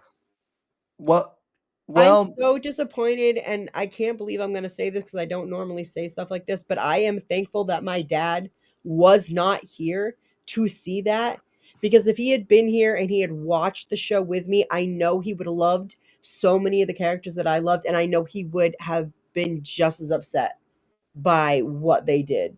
Yeah, he would I have mean, had several problems with it. I will also point out that for the big time sandwich maker fans, so go all the way back, y'all know at least their boy Eddie got spared from all this Yeah. shit by dying. yeah, thank He died Yeah. last season, and it's like Thank God. not a part of the show. They didn't bring him back, nothing like that. They mentioned them. They had Dustin do a lot of things to represent them, which I thought were very nice. I liked them when they were attacking the mind flayer. He screamed, "This is for Eddie, you son of a bitch!" And I'm like, yeah, and I do like it. In season 4, Eddie said when he graduated, he was going to grab the diploma and flip the principal off, and Dustin did exactly that. And I was like, hell yeah, that's my boy, because Dustin is my favorite character. And we talked about this too, is like them as fans. I asked her, I was like, well, aside from your emotional attachment to the show, how would you rate it as a season of television? And then we basically, I went through and I gave pros and cons, and I would take away a point or give a point. I think we basically ended up with like a 5.5 to a 6 altogether. It was 6.5. 6.5-ish, yeah. That she said. A little better than just a crap show. Yeah. But everything about the ending it should have been holds it back. The promise of the show holds it back. It's kind of like the way that I felt about the book. Like there were some good parts that I thoroughly enjoyed, and then there were just a lot of parts that just it took me a long time. Well, first of all, Penn and I were trying to watch them together, and that didn't work out. So then we were just watching them on our own, but it took me so long to get through them. Like it was a struggle, just like it was a struggle to read the book. And I was like, she was saying, I don't want to continue. And I'm like, Stranger Things is out. I got halfway through the finale, and I was like, I don't know if I want to continue watching this. Literally, you guys have been looking forward to this for years, and it's like they already knew it. They knew as soon as Volume 2 dropped. Oh, and I am kind of sorry, kind of not sorry, kind of want to go, you idiots. Conformity Gate. Yeah, it wasn't real, honey. There was no special new episode that was going to be dropped. They had tonight. A conspiracy theory, the fans. We were Vecna'd. That it was all a dream, which Sam will know as a writer is the dumbest ending possible. But their theory is it's all a dream, and there was going to be a secret episode that launched today. Yeah, and it was going to be like there was a certain point where you were going to find out that they actually all got captured, and they're all in the mind flayer getting pumped with the fluid, and they're all being Vecna'd, and we're being Vecna'd, and smoking I'm like that copium. I'm like, oh my God, y'all are so delusional, and you're coping so hard. They got and red Netflix string theories, was Sam. trolling the fuck out of them. Oh my God, changing their descriptions and shit on like their TikTok and stuff like that. And that yesterday they posted this video with Jamie Campbell Bower, who plays Vecna, in like an exercise video, and like, you're the light tomorrow, you're the light. And I'm like, oh my God, they are fucking with these poor delusional people, and they're going to be devastated when today hits, and there's nothing. Stranger Things TikTok is full of schizo posts now, Sam. I'm sure. But in the crossover Stranger Things Raw, As far as the Stranger Things part goes, the fuck was that shit? It was Yeah, a great I episode of Raw. There Oh, was some good dude. matches. Rhea and Io It won was a the good titles. Raw. It was like a pay-per-view level Raw. Like Yeah, it was awesome. WWE put in the effort, and then Netflix Yeah. was like, "Here's a couple props. Go nuts." Do you They wanna- do couldn't you- even get one of the No, people from the not show there. Not one actor was there. There were no, like, the only references. Not were a even in the couple- crowd. Nope, there were a couple vehicles. There were some vines, and there was like a pretty cool Demogorgon in the back. That was it. Do you want to know how good the show was? And I cannot believe I am admitting this. Not only just in general, but to Sam and Moore.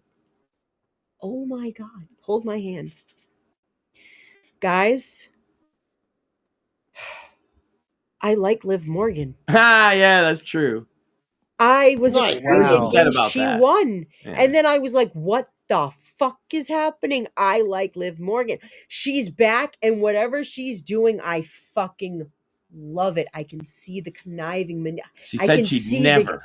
But I'm Mhm. like, no, I like it. I like her. What is going on? I'm like rooting for all the heels. Also, there was a major breakthrough, Sam. I got her to admit that Rhea Ripley was objectively worse for Dom Mhm. and way meaner to him than Liv. It's true. It's true. I mean, Liv gets some tendies. Phil, okay, so our friend Phil has something to say on that. He wants to pop in. Real quick though. So back Well, to the we should Stranger- talk about Maduro too, but she's got a Yeah, I'm gonna go take Yeah. some something boy. to do. What I wanted to say though is in regards to Stranger Things is so your wife kind of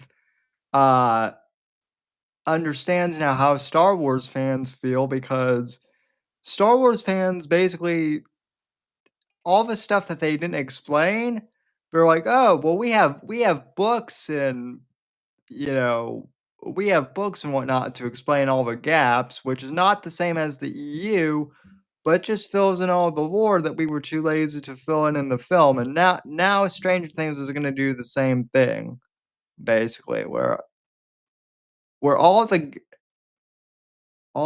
gaps you're muted. Yeah, it's going to be similar too because Lucas isn't involved in the new Star Wars, just like the Duffer Brothers aren't going to be involved in the new Stranger Things shit. Right, exactly. Yeah.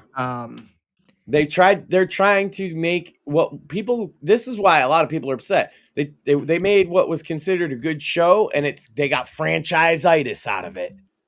yeah. Gotta be a franchise. Can't just tell a consistent story. Gotta leave everything open. Yeah, that's one thing that like someone actually asked me is like about my series is do you have like a planned ending and I do. I don't know when it's going to be, but like I do have a conclusive. Well, you also have like multiple little stories that you dip into and out of. It's not just one. Right.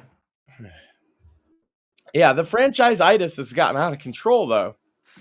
Well, and part of that is because They'd have a better shot of making it into a long-term franchise if they nailed a final ending without as many loopholes yeah. and just picked up one character. They left it open. I went through and I was like, okay, there's the Montauk side story. They could go back to the school, see where the characters are now. They could start in a new town with a different upside down, like all different things they could do. And they purposely did that. And it cheapens the whole storytelling. Yeah, Just now like we're good. Star Wars, Like they've even kept open-ended if Luke dies or not to some degree.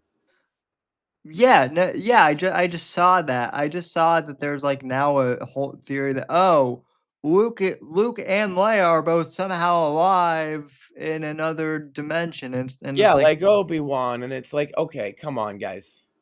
So we can't commit to anything anymore.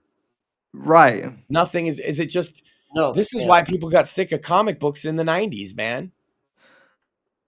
Yeah, and then speaking of comics, like I'm sure you saw the news, maybe you didn't. Avengers Doomsday, they're basically admitting that that's a reboot of the MCU essentially because they've written themselves into a corner now since Endgame, and they don't know what to do. So now they're Right. Well, going that's to why they'd even bring Doom in at all. Is like they're trying. What they're doing is what they did a couple years ago. The modern secret war, where Doom became God. That's yeah, basically what they're doing. And when he did that, the ultimate. This is some comic nerd shit, but you have to explain shit right, about comics on the internet when you talk about them. That's just a rule. So like the Ultimate Universe and the regular 616 Marvel universes in this event with Doctor Doom, they collide, and in the end, the Ultimate Universe is destroyed. But certain people from it come into in the main universe, right. which That's is why they why. have Miles Morales and Peter Parker both together as Spider-Man now. Right, yeah, It's a bunch of yeah. comic book bullshit, but they're gonna do it on screen. And let me tell you, the comic book audience didn't like it. We hated it. No, and well, and like I've said before, a lot of people, myself included, feel that like the MCU ended at Endgame, which is Yeah, why and they called it. and the Marvel I Comics agree. 616 universe ended when fucking Spider-Man undid his marriage to when Peter Parker undid his marriage to Mary Jane. Yeah, Nobody's wanted to watch it since that shit. no, that they, yeah, The comics, I mean. that happened back when I was in high school, and that's when I lost interest in the comics. I gave Brand New Day a chance, but the stories of that just became so convoluted that it when you write yourself into a story where the story becomes too hard to follow, that's when people lose And that's where interest. we're at with Stranger Things, I think, is a good place to wrap it up. Like, unless you said Phil wants to come on, we could bring it back. But I suppose as a politically motivated show, we should say something about Maduro. People are definitely going to think I have some shit to say about it, Sam. Oh yeah. Well, We're probably going to be wrong about what they think I would say, though. I actually have a clip that I want that I just found. So this is actually President Trump's statement on Maduro, which I actually haven't seen yet, but I think this is as good a place as any to start with. So the The Late Maduro last night talk. and early today, at my direction, the United States Armed Forces conducted an extraordinary military operation in the capital of Venezuela. Based. Overwhelming American military power, air, land, and sea, was used to launch a spectacular assault. And it was an assault like people have not seen since World War II. It was a force against a heavily fortified military fortress in the heart of Caracas to bring outlaw dictator Nicolas Maduro to justice. This was one of the most stunning, effective, and powerful displays of American military might and competence in American history. And if you think about it, we've done some other good ones like the attack on Soleimani,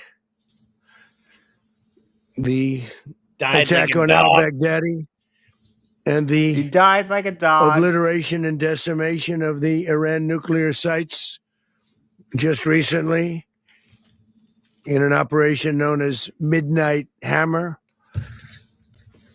all perfectly executed and done. No Also a nation 70s in the porn world song, man. could achieve what America achieved Midnight yesterday, Hammer. or frankly, in just a short period of time. All Venezuelan military capacities were rendered powerless as the men and women of our military, working with U.S. law enforcement, successfully captured Maduro in the dead of night. It was dark.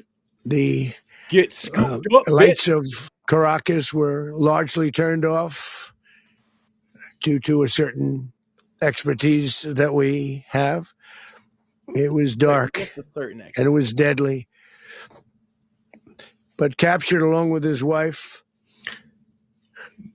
Celia Flores, both of whom now face American justice. Maduro and Flores have been indicted in the Southern District of New York It's Jay Clayton for their campaign of deadly narco-terrorism against the United States and its citizens. I want to thank the men and women of our military who achieved such an extraordinary success overnight with breathtaking speed, power, precision, and competence. Late last night. Okay, so yeah, that's the speech. I know that kind of ran a little longer, but I wanted to play that. So yeah, Maduro got picked up basically for narco terrorism, and Now this people will be is like, Max, you're the anti-war guy. You should be mad as fuck. But I'm actually the reason I'm anti-war, Sam, I think people don't understand, especially libertarians, is because I am very, very like pro-American troops more than anything, certainly more right. than the generals and politicians that commend them off Same. to war. And so, this is the kind of situation where you're gonna have the least commitment of fucking troops to solve a problem. The same Yeah. people mad, Sam. The same people mad are all about the idea of like going back in time and killing Hitler or killing fascists or whatever, scooping up a communist dictator who's been terrorizing his people for a decade, and then a decade before him, the other guy, Hugo Chavez, did, to me, is a much less investment of the blood and treasure of our guys than the alternatives. Well, I want to point out too, Max. Especially when we're being invaded by people from that country that got let out of prisons and mental hospitals. Yeah, and I want to point out too, Max. See, people are some people might be shocked that that's your position. I'm not though, because we've talked about that very thing on this program before, and also when we have when I've talked to Steve Stratton in the past, and for the listeners who don't know, Steve Stratton is an author who back in the 80s actually was a Green Beret and worked with the DA to take down narco terrorists. Mm-hmm. And Steve himself is not a big fan of boots on the ground, but he did say that these types of like small surgical strikes are exactly what we need to do.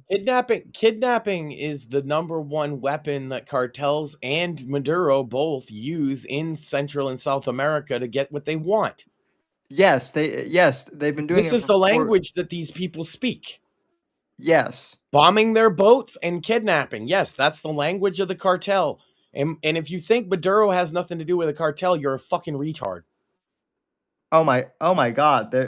If you think Maduro is innocent, then yeah, Now you can take the pacifist stance. You can take even the libertarian stance that we should never intervene in foreign affairs, and I can respect that, but that's not my position. That's all. I think we should have scooped up the Ayatollah like this a long time ago, bro. I agree. I can respect that position. I can respect that And position. Xi Jinping and every other Communist Party member. Yeah, what he said. I agree with that too. And look, also Matter of fact, Sam, I'm for black bagging every commie with power in the whole world. So wait, so Gavin Newsom then? Oh yeah, he should at least stand trial for his commie bullshit, right? Yeah. How about Tim Walz? Guys, Tim Walz has become retard of the year, and it's only the first week. Yeah. Yeah. Also, good evening, Phil. Oh yeah. What's up? But this is kind of. I know I'm gonna trigger at least one really autistic libertarian Hey, guy Phil. by not having their exact position. Yeah, you can never make them happy enough. It's like the purity test from hell. Like it's nothing's ever good enough. Nothing's ever like just dude. Like you just don't hate the government as much as I do, man. And it's like I don't know, maybe it's just different. Like what are you talking? Like it's like oh you don't hate your government as much. I'm like what the fuck are you talking about? Like it's like your guy the Trump. Okay, Trump may not be perfect. He may not be like that, but he's about the best thing you're ever gonna fucking get, right? There's no you're not getting better, right? You think your weird libertarian ass is getting anything better than Trump? You're out of your fucking mind. Like, The only There, libertarian representatives they can even get is at the congressional level at but best, and they have to run as a fucking Republican to do it. you're yeah, what, the Justin Amash, like what that they're like, what, Well, Rand and he ran as Paul, a like what? Republican originally, Yeah, right? like They have to run as a Thomas Republican. Massey. Yeah, they yeah, have to run as a Republican and then switch to either independent or libertarian to even get in that position. that's Yeah, all one. they That's all they do. That's all these libertarians do is like whenever they want relevance, they have to recognize themselves as a Republican, and then when it's politically convenient, then they go back to the weird libertarian phase. I'm so like I know that a couple there's a couple stances that I have that do lean in the libertarian fashion, but I could never side with these weirdos. Like I can't I muster had a myself. time where like I talked and associated with a lot of people who are even like ANCAPs and stuff, but it's literally All of us because did. they were the only ones that wanted to like debate these issues, and it's because they're autistic as fuck. And you try to be tolerant of them, but it's one thing. Like, here's the thing with libertarians, especially the ANCAPs, right? Is you take a basic bit like I am a minarchist. That is my position. I believe there should be a government. Fucking statists, we can't agree on anything. Okay, then go over in the corner at the child's table and shut up. Because you're never gonna get any reduction in the government by saying it's either all or nothing, motherfucker. Right. Like and you take the Venezuela issue, right? It's like, oh, you got so many people that are just like, oh, here we go, another war again. Like, did you see a fucking war? I didn't see a war. I saw the I baddest military on the earth go in, get their shit, and get the fuck out. I That's what actually I saw. I actually wanted to point out, Max, that you had concerns about a potential war brewing if Maduro wasn't A war taken was out of he power. was definitely making threats, all kind like people aren't Yeah, paying yeah, attention, yeah. apparently. Well, yeah, we talked about that very thing like at the end of last year, and so And I've I been even saying on mentioned that, Twitter. like, I feel put upon. Like, how do people not feel put upon by Maduro already if you have Venezuelans in your area? I mentioned Sam last year getting into a fight with two fucking Tren de Aragua members up here in Massachusetts, in my hometown. Yeah, Question: Is that the guy The that just got the someone the else? biggest losers, No. I would say the biggest losers in all of this, of course, other than Maduro, I think are the Russians.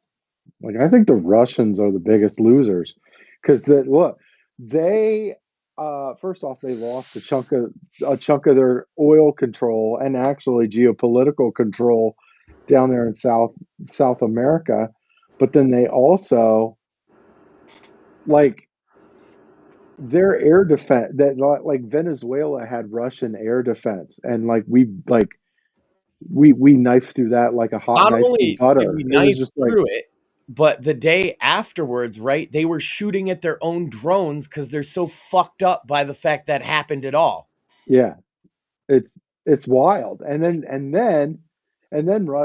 this whole thing today where Russia tried to send some vessels over and then we jacked them. Like it's like when before Trump got back in, I was saying like during I'd the also like to point out China's reaction real quick. We yeah, sue you good.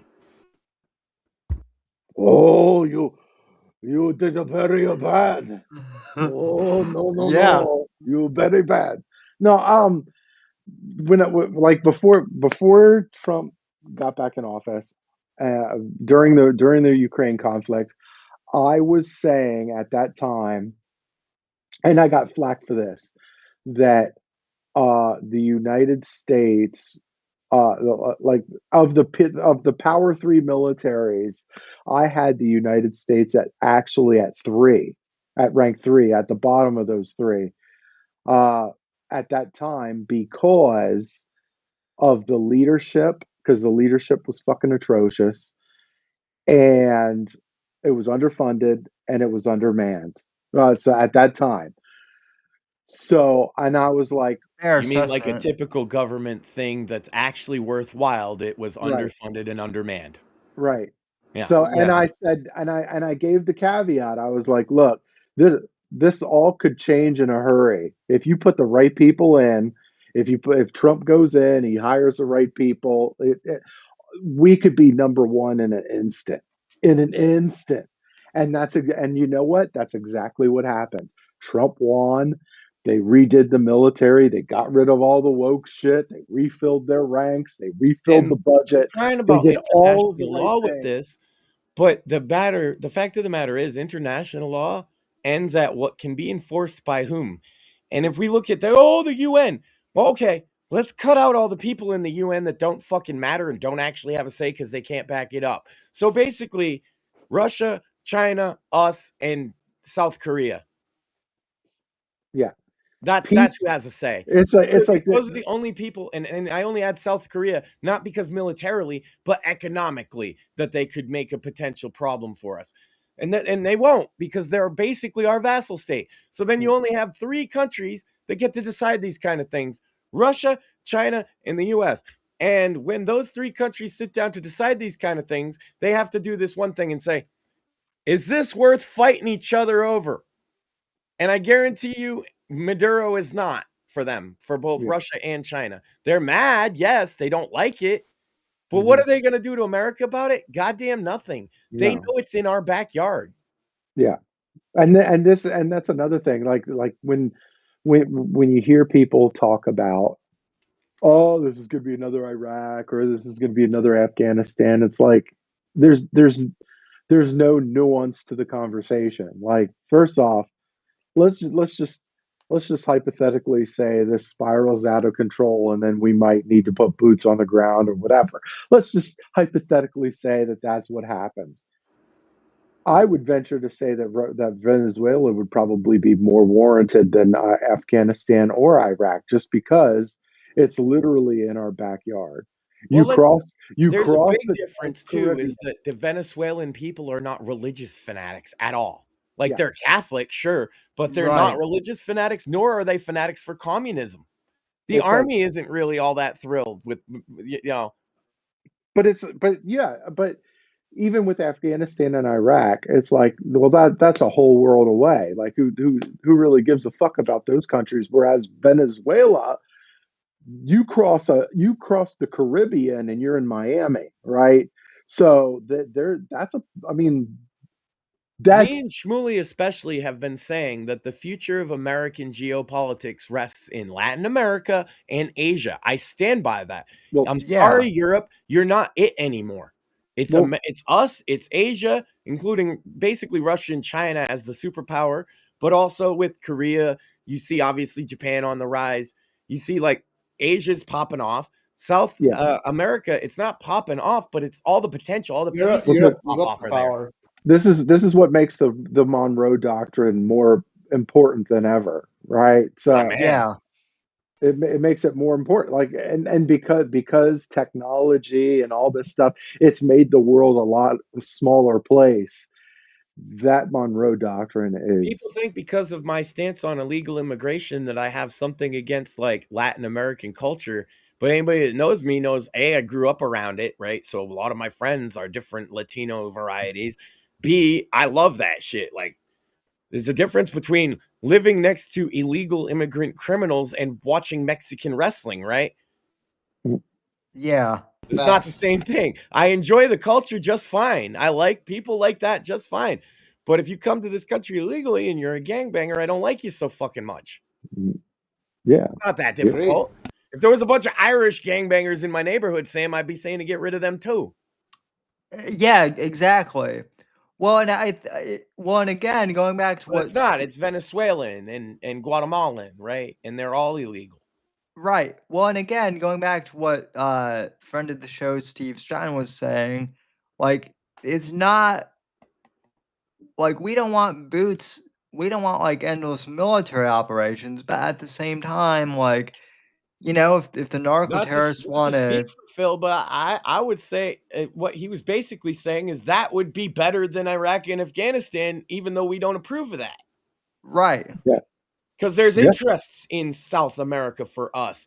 And frankly, for the Venezuelan people, you notice so many of them happy about this. Bro, I'll tell you something what I know about South American people, Sam. A lot of Brazilians, a lot of Chileans, a lot of Argentinians. Uh, the ones that survived communism are as anti-communism as I am. Oh, hell yes. Cubanos. Yeah. Yeah, living here in Florida, I cannot tell you the amount of the amount of people who were some of them were crying with like tears of joy when they heard that Maduro had been captured. Absolutely.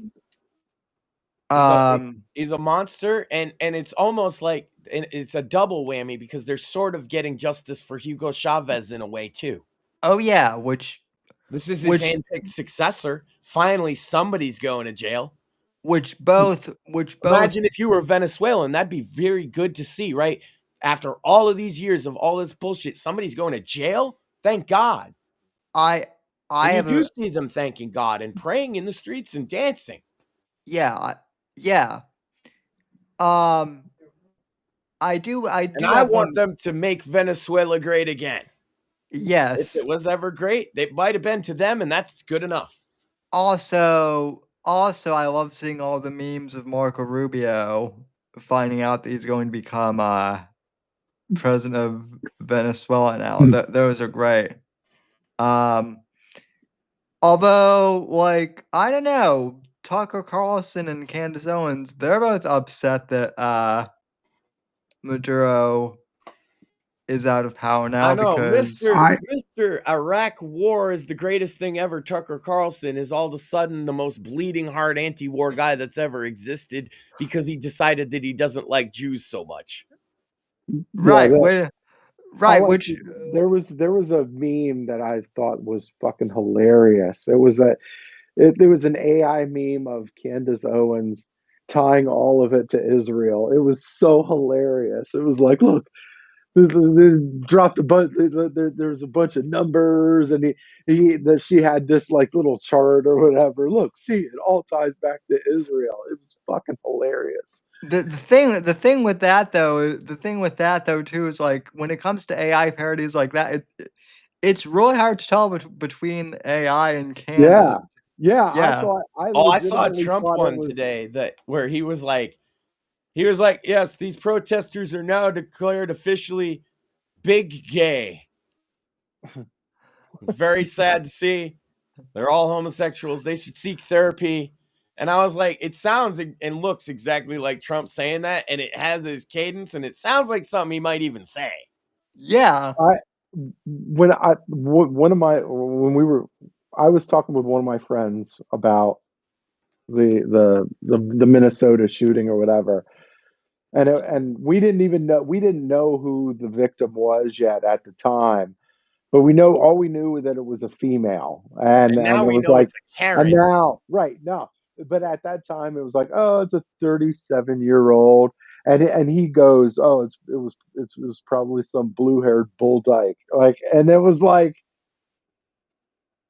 and I didn't not say so shit. far off. And I was like, yeah, a couple hours later, we're like, oh, her wife was fucking filming the thing outside. I'm like, oh, she didn't fuck. have the blue And hair, he was like, but she might as well have, right? Like, see, I fucking told you. I'm like, damn it. And that's one of those people I don't like admitting when somebody's right. Like, but anyway, it's like those people are fucking weirdos. They really are like the weirdest And now, of the weird. I don't know if you saw this, but earlier tonight, Tim Walz is trying to rile up the Minnesota National Guard, not even joking, to fight other National Guards to save the immigrants from Trump. Oh, geez. Yeah, let's see how that pans out. Isn't he being forced to resign? If you look on Twitter, Sam, and you look up Tim Walz, you can watch the video. Yeah. No, but like I read somewhere that like people are calling for his resignation now between this and the Somali. Well, they already were. He said he's not going to run again, But now he's literally threatening the federal troops with the state troops. That is called insurrection, Sam. Jeez. Legitimate insurrection. That's a legitimate insurrection on behalf of him associated with legitimate terror groups now in Antifa and others. It's almost like they do all the things that they accuse Trump of doing all the time. It's almost like the communists are literally trying to have a revolution in Minnesota right now as we speak. Yeah. And it's almost like we have an act that you could invoke and that they are playing with fire. Yeah, but I don't think Trump really gives that much of a shit, nor should he. Like, not in that regard. Like Minnesota, like, okay, you're protesting. Oh, these weird protesters, they're probably getting paid, which means it's a whole bunch of money going They're back attacking into the federal troops now, though. Yeah. But I mean, look, it if anything, it likely gives cover. I get what you're saying, but here's my druthers on that. I am sick and tired of them being allowed to assault law enforcement, and I do want something done about it, whether or not it's the top priority in the world or not. Yeah, but I don't if think we don't start cracking down on them attacking police officers, they're going to keep doing it.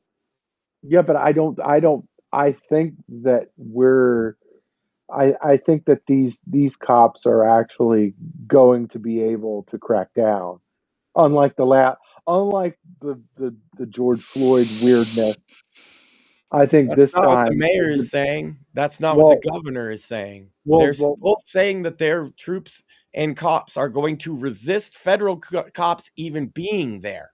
Yeah, that's not going to end very well for them. Maybe you didn't see what Tim Walz's press conference. No. I saw the press conferences, but what I'm saying is, before the last time, I think Trump and his administration was more worried about being called racist or he was trying to like somewhat sort of keep the peace. Now I don't think any of them give a shit. They're like, okay, because you see ICE activity did not stop. It wasn't like, oh, like this would have been one of those things where ICE probably would have, like the government probably would have taken a hands back and be like, we're gonna assess the situation. No, ICE is just like they're still moving forward. It's not like they didn't stop at all. If anything, you may have actually might have did the polar opposite. Yeah, I'm just a hard ass for it. These people should be arrested, and if the local police aren't doing it, then federal troops should.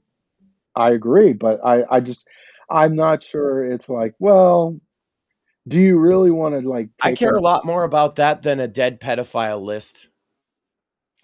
Same. Way more. I don't care as much about the Epstein files at all. I care about arresting people who are actively being unlawful and trying to overthrow my country. Yeah. No, I agree. Then the average brain dead retard thinks that's the big be all end all is the fucking Epstein files. Like, I'm not saying I don't care about that at all, by the way.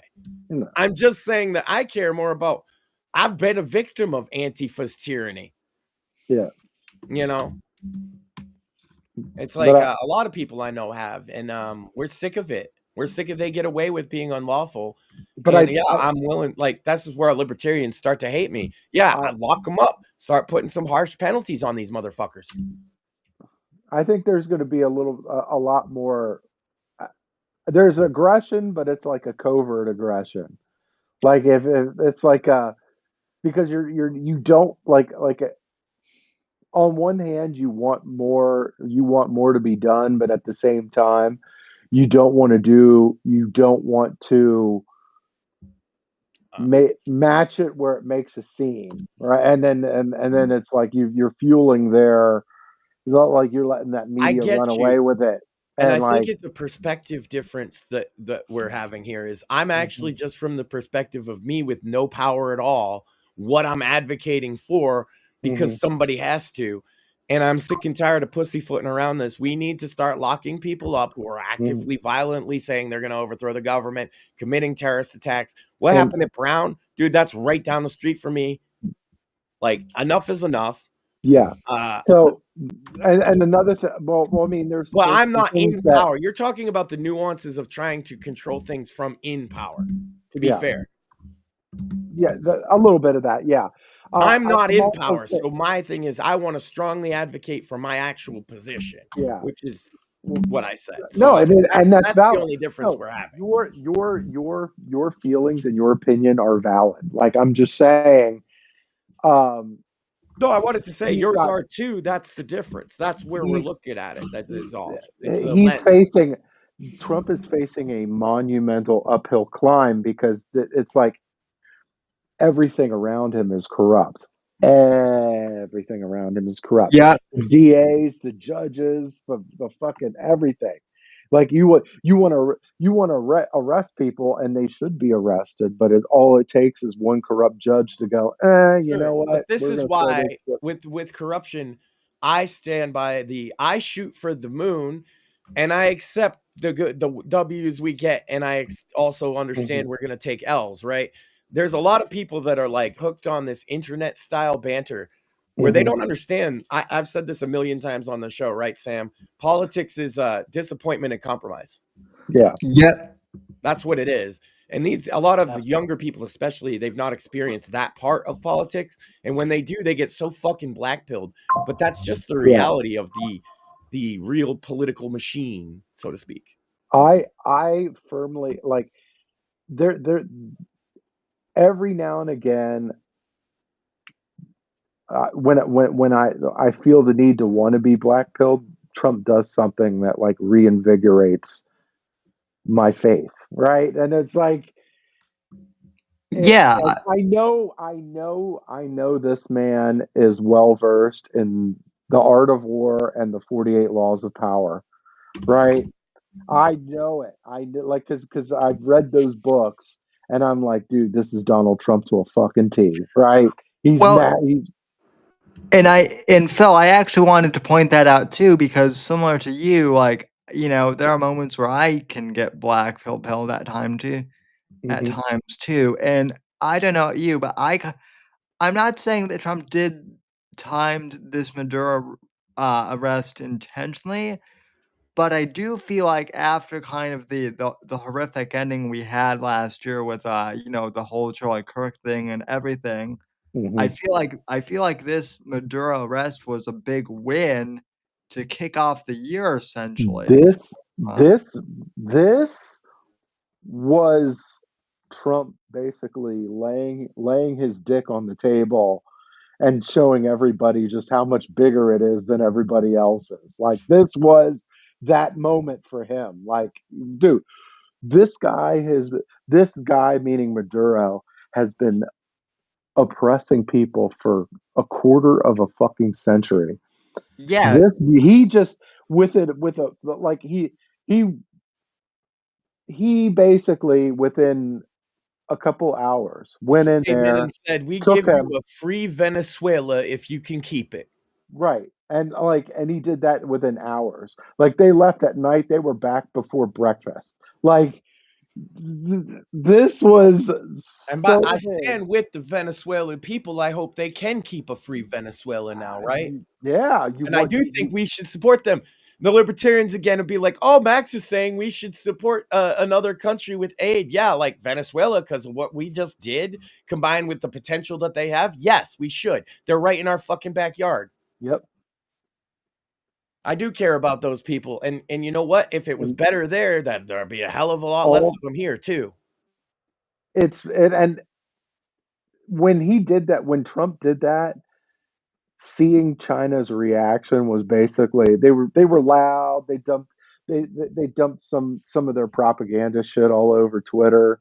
But, We're like, gonna send 10,000 lawyers is my favorite. yeah, like, what the fuck are you gonna look? My missiles don't recognize your lawyers, you dick. Now get the fuck out of here.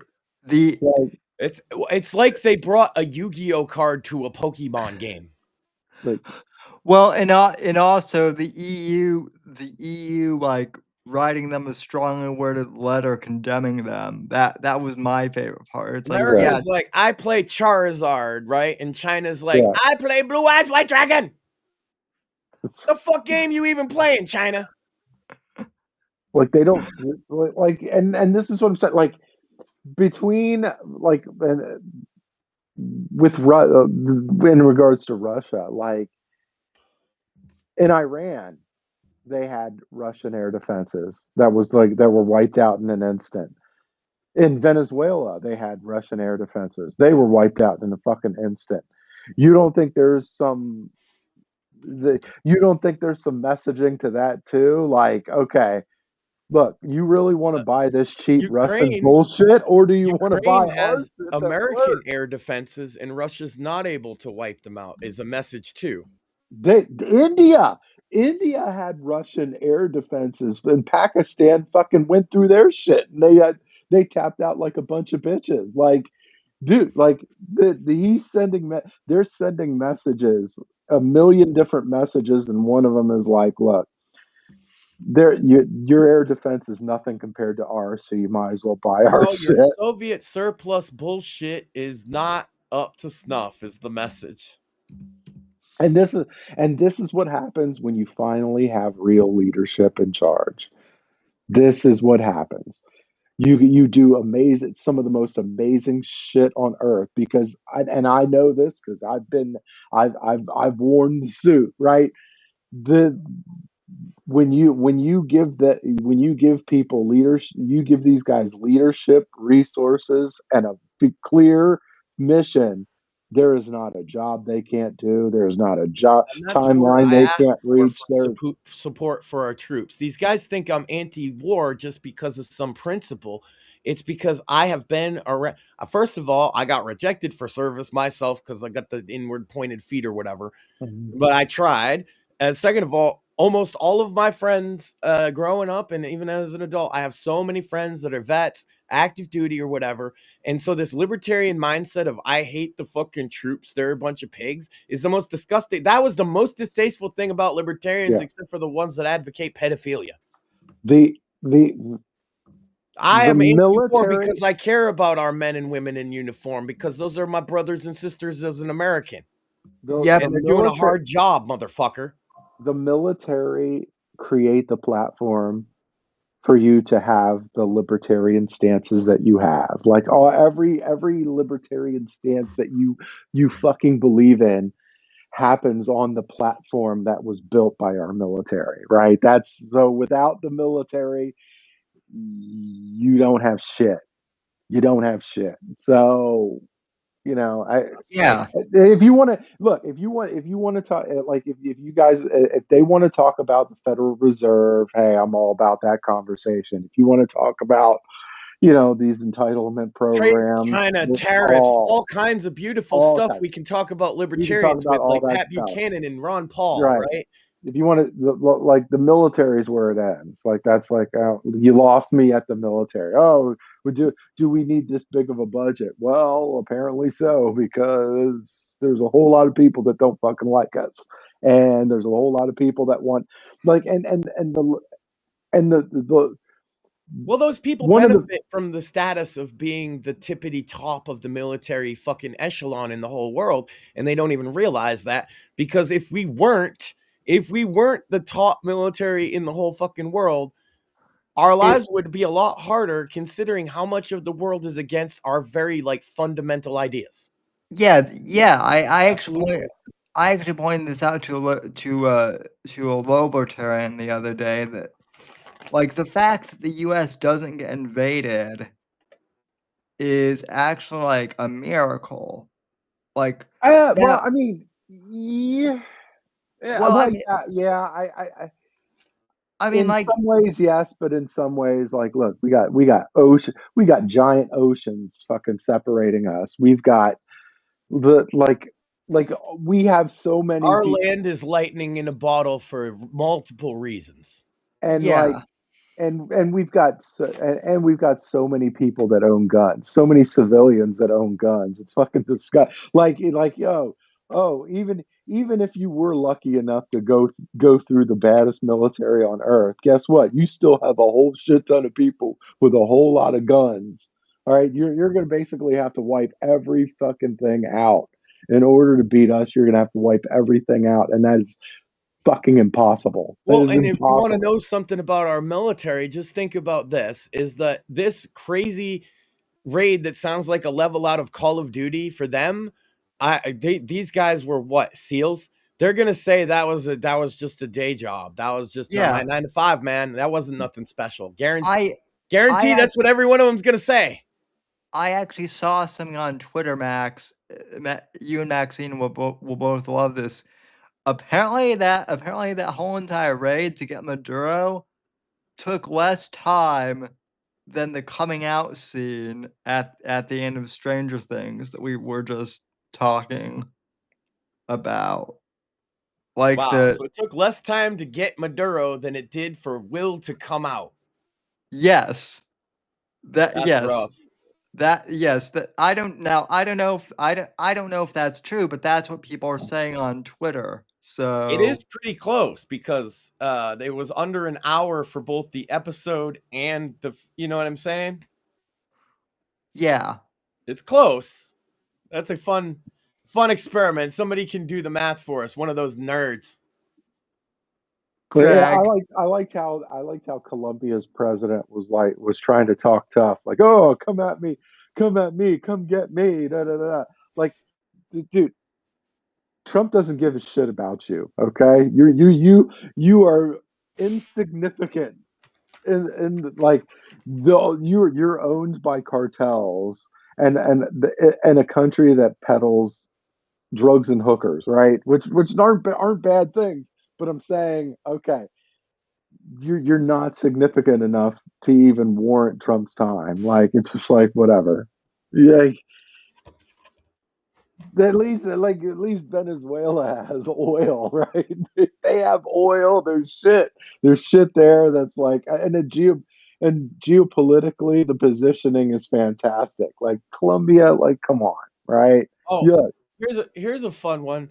They want you to get real upset because 30 or so Cuban soldiers lost their lives in this raid. And I'm like, oh, you mean commie Cuba? oh, Oh, wait. wow, that's so Was it? tragic. Yeah, it's like, was this the moment I was supposed to give a shit? I'm sorry. Like, like you kind of lost me there. Like, oh, it's like a bunch of civilians lost their lives. We should do something. Like, Just in no, case the libertarians yeah, aren't clear on my position, I think that they had a commie like Maduro in a helicopter and not throwing him out of it is a shame. like, like Pretty you much. now, like, look, and you think with those two moves, with the Iranian shit, with the destruction of the nuclear sites, and ta- the capturing of Maduro. Dude, Iran's on the ropes. They're about to go bye bye. Cuba's on the ropes. They're about to The go bye Ayatollah bye. has publicly even announced his plans to flee if the Venezuela, riots in Iran don't calm down. Venezuela's about to go bye bye. Fucking Russia. They're that now that the oil market is fucking flooded again. Now they're about to hit the Shmuley and I were shit. Yeah, talking today, Sam, and we referred to what we're seeing as the American Spring. Yep, it's it's about time. It's about About time damn time. too. So yeah, over here on the Whitfield Report, we support the troops, whether libertarians like that or not. One. And what I saw was a well executed fucking operation with clear objectives Yeah, and the minimizing the risk to my brothers and sisters that wear that uniform as American soldiers. And so, how can I be opposed to that? Everything worked out really well. I will say this, if you had a Bay of Pigs style incident instead of that, I would be very critical of it. Why? Because I don't want to lose my brothers and sisters that wear the uniform for this country that I love. we all would be, right? so But here's like oh sorry.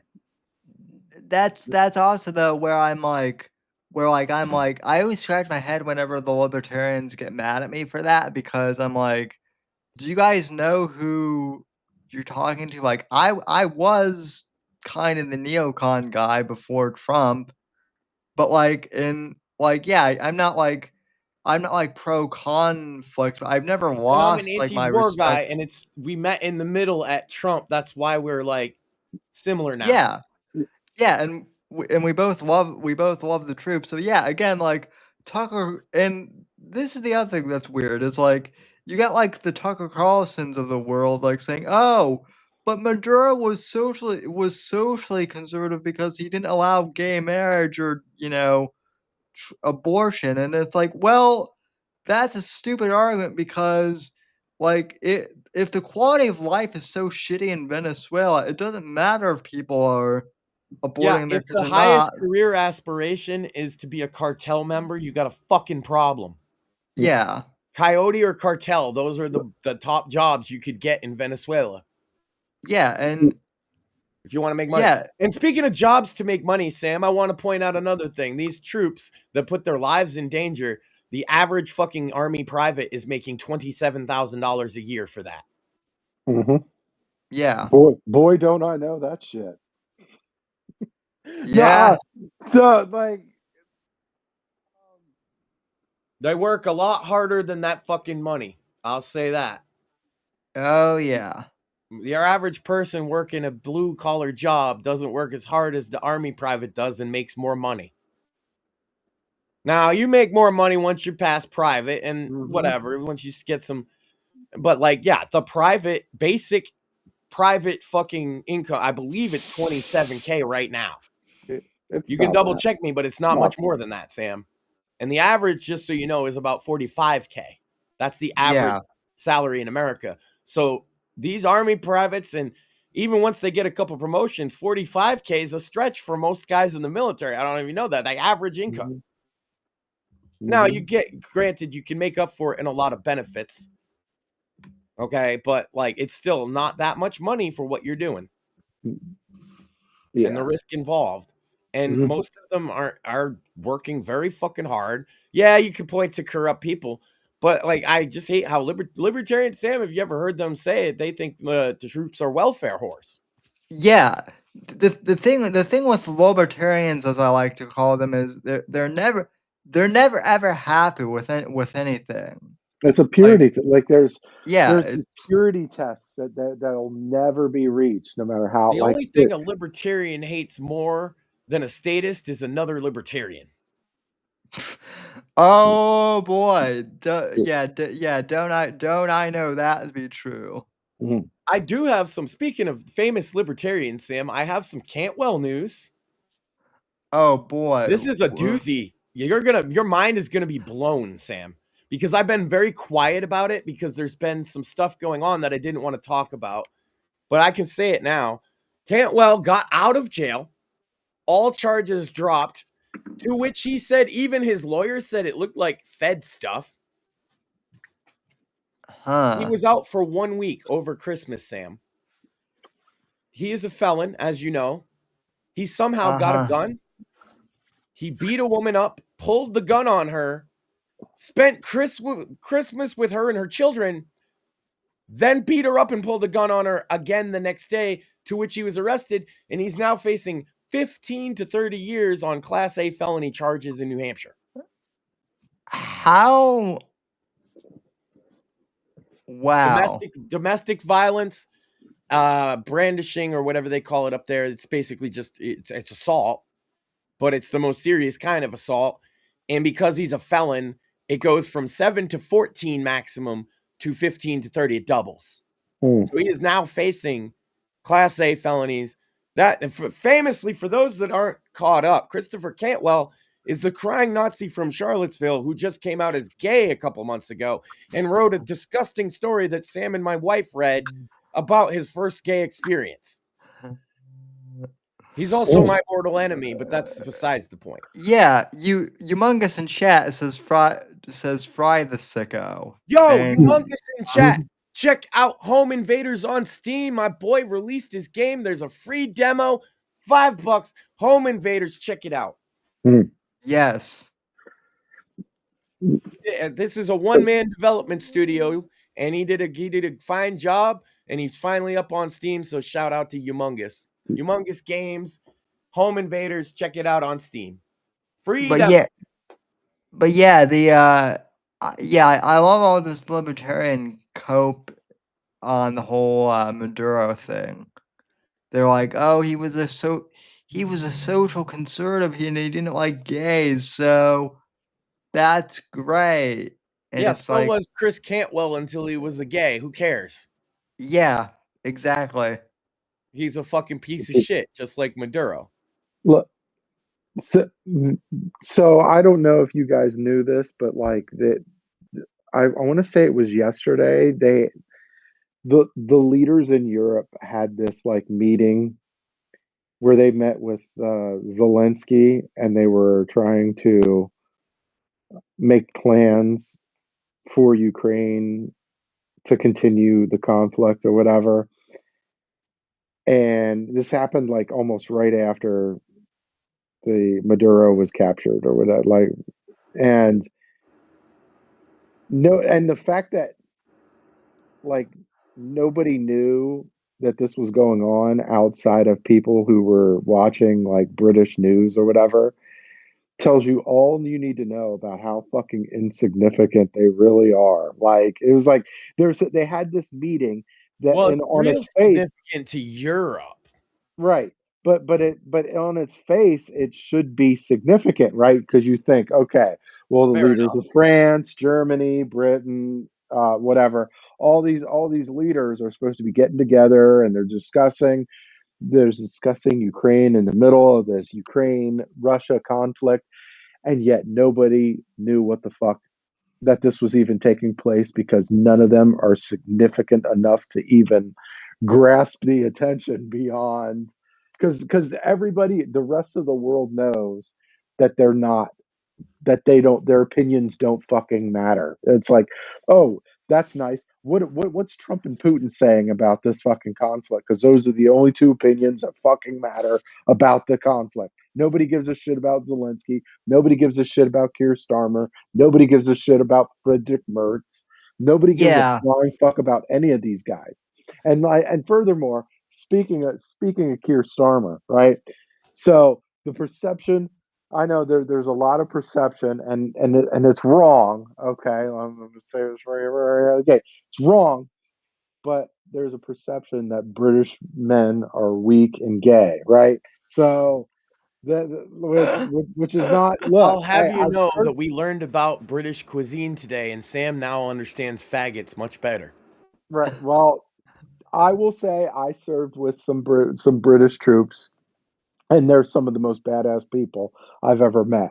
But I will say this to counter that. Uh, Looking at Keir Starmer, he embodies every piece of that stereotype, right? like, like, like he's just like, oh my god, what a weak, pathetic piece of shit. Like, dude, everything that they say about you, it looks like it's correct, even though it's not. He's the It kind looks of like it's guy that correct. you're like, I would bet you anything. If he had sex with a hot lady, he would change overnight. yeah. He would no. If he had sex with a hot lady, he would be crying in a cold shower, like, oh my god, Well, no. that's because somebody molested him. But if that hadn't happened,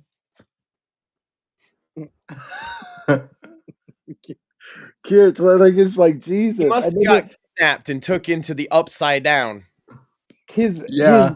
response after Trump took Maduro, Hmm. it was like, well, I want to make sure that I get all the facts right, and I don't want to jump into any conclusions, and I don't yeah, the people of Britain want you to fucking have an opinion. Like, oh, either you hate it or you love it. Figure it the fuck out. Quit being such a bitch, Well, right? also, though, like the EU said that they were going to write like a strongly worded letter, like apparently Yeah. opposing like Trump's actions in Venezuela, and it's like, who It was cares? like You guys are the EU. This isn't your fight. it's like the when Trump was talking about Greenland, the Denmark prime minister, uh, she wrote some letter or something like that, and I didn't even like. And again, like if you didn't watch the news or you weren't keeping up, like nobody would know that you responded at all, like because you're that insignificant to the fucking world, like nobody gives a shit about you, right?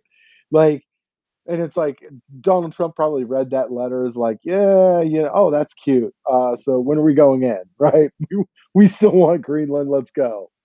It's like if Yeah. you do this, NATO is ruined. It's like no, I am, and Trump's like, I am NATO, motherfucker, right? But I am NATO. You're not NATO. I am NATO. Without me, your organization doesn't fucking exist. Okay, I determine what's NATO and what's not. And clearly, after that the Maduro capture, which look, the United States is the only country that could ever fucking pull something like that off. No country could ever even begin to fucking do a move like that. Like we that Maduro capture proved that the United States is back to being the greatest fighting force in the history of our planet. Like there is Yeah. not that is it. That is it.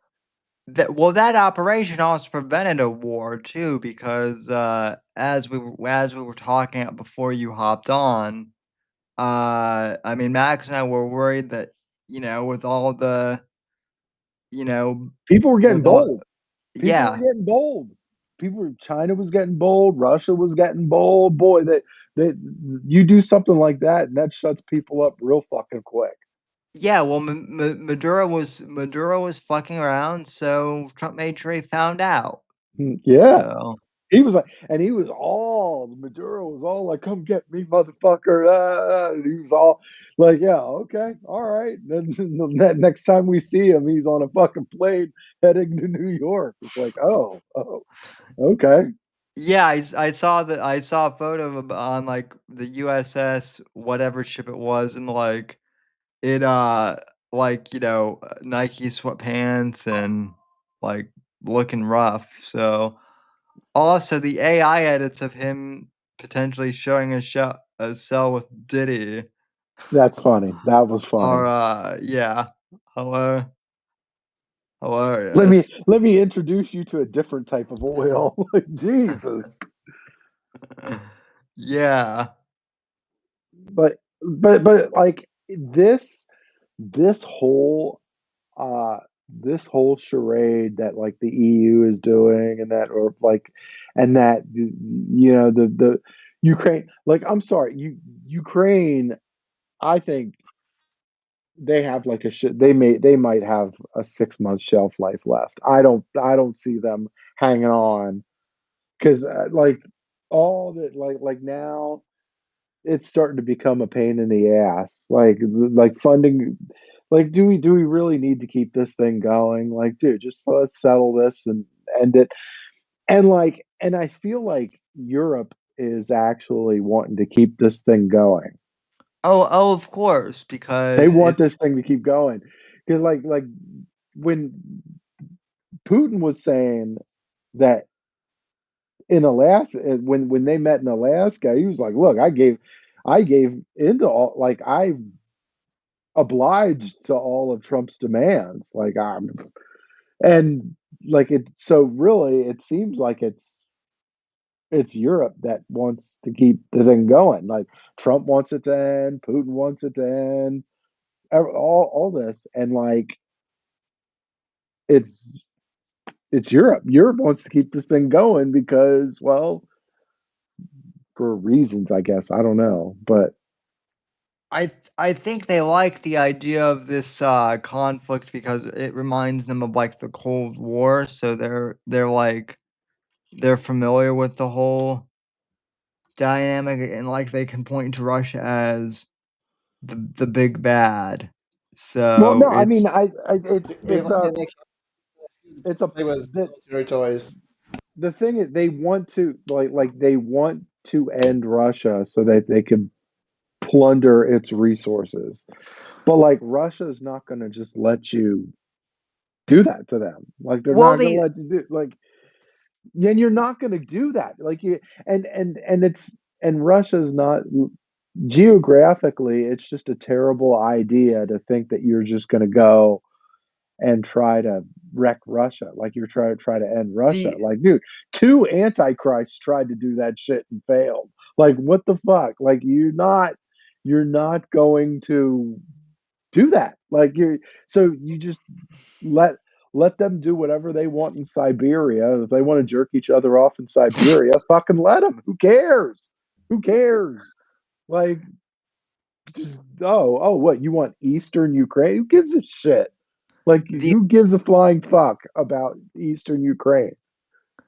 the other thing I've been saying though too for years now is like even if they were to like depose Putin or whatever they wanted to do, what then?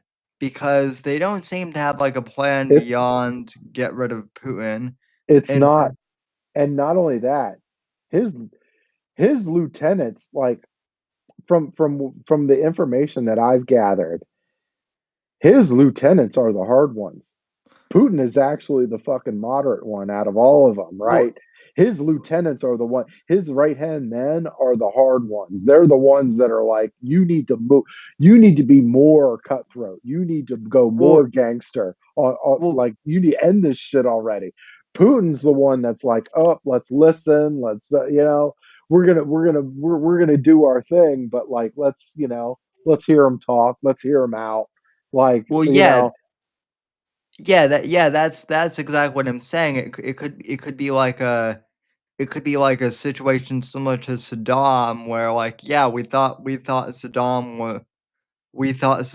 Saddam was a bad guy, but it turns out that yeah, I mean Saddam wasn't a great guy, but the guys surrounding him were like a lot worse. So like his sons and whatnot. And that's the thing with like these you know, war hawks, I guess, yeah, is like they don't think these things through. Like, yeah, Putin might be a I'm not saying that Putin's a great guy, no. but better to deal with the enemy that you know rather than the enemy that you don't But know. but So, the people are behind Putin, right? And then it's like, and I'm not, and it's not because he's some great dude or whatever. It's like when Putin took over Russia, they were in dire fucking straits. Like the Bolshevik Russia left Russia wrecked, and yeah. he went from it being worth a couple of borscht noodles to like actually having a legitimate economy. Like, Well, the whole problem with Russia is that like even after the Cold War, like in the 90s in the 80s and the 90s, we never actually extended them to like join NATO uh in the post Cold War era. We kind of always kept Russia at arm's length. Sure, mhm, they weren't enemies anymore, but they weren't like necessarily allies, and so yeah, people got franchised, and yeah, that's how we end up with Vlad. yeah, So yeah. Well, I mean, but the Clintons thought that they could control Russia via Boris Yeltsin, right? And really he was kind of like a puppet leader that really wasn't and then yeah, so like you said, like the Russian people saw that and they saw the hardship that it brought them, and it literally opened the door for Putin to come in and go, yeah, we're not doing this shit. well, and let's be honest, like if we're talking at the Clintons, Bill was probably his main interest was probably like fucking some Russian supermodel I mean, to be fair, or there's some something hot at the women over time. there. Yeah, no, There's I'm not saying I woo, blame him, but like that was probably his key motivation. So I do, Sam. She's probably 14. well, yeah, if it's Bill Clinton, that actually is a good point. So yeah. I just real quick, you advertised me doing the awards tonight. I couldn't do that, and I can explain why. But I was worried we're gone all along. I might not have a chance. Oh, yeah, well then I do think we should kind of do an intermission. Yeah, so we were supposed to do the Tim Awards tonight, but we Real life intervened. yeah, real I've life had a intervened. crazy week, Sam. First thing, my mother-in-law crashed her car and totaled it on New Year's Eve with my son in the back seat. Everybody is okay, but she totaled her car. This caused me a bit of a problem because I normally don't need rides. I walk a lot, right? That's where I walk to run errands and all kinds of shit. I walk like 60 miles a week. But like this particular problem I have was that I got scheduled for jury duty the first week of the year, today, in fact. And under threat of going to jail if I don't fucking show up, as you do, I was set out to, as everybody will point out to me, oh, well, don't you just postpone it? Yes, normally you do that. The problem is I live in Massachusetts, as you know, Sam, and Massachusetts has a problem where they have this website that you're supposed to do that on, but it's broken. And how is it broken? Of course, government incompetence. They have no way for you to schedule it for if you're in the first week of the year because they actually have to schedule the court dates out on the website. And they don't do it until the first day of the year, which is the day before I had to go to fucking jury duty. And they only let you do it cancel within 24 hours. So here I am thinking, okay, my ride that I had until a week ago is gone. I'm asking people, nobody can take off a Wednesday of work to get to fucking Fall River, which, by the way, is the worst city in Massachusetts, at least outside of maybe Springfield or Worcester. It's a shithole, okay? And I don't want to fucking go there at all. But they can't let me change it to the courthouse where I'm at, which is somewhat far away. And also, conveniently enough, it's the only one where no bus will take me from here to there. So Oh, swell. I was literally at this point, I'm like, I'm going to have to take a bus halfway there, walk, and because that's going to take me forever, I can't do it the morning of. I can't do that on the 5 a.m. bus and then walk there by 8 a.m., right? So I was going to have to literally go the night before. It's very cold here, Sam, and camp out overnight in the woods halfway there in the town I grew up in or whatever, which is like a rural ass town. This is crazy, all because they are too lazy. You can't schedule the court dates that need to be done for the year, right? But you can schedule my ass to show up there under penalty of law. Yeah, don't you? Of course. So there I am thinking I'm going to die out in the cold, camping out to go to fucking jury duty because I'm a good boy.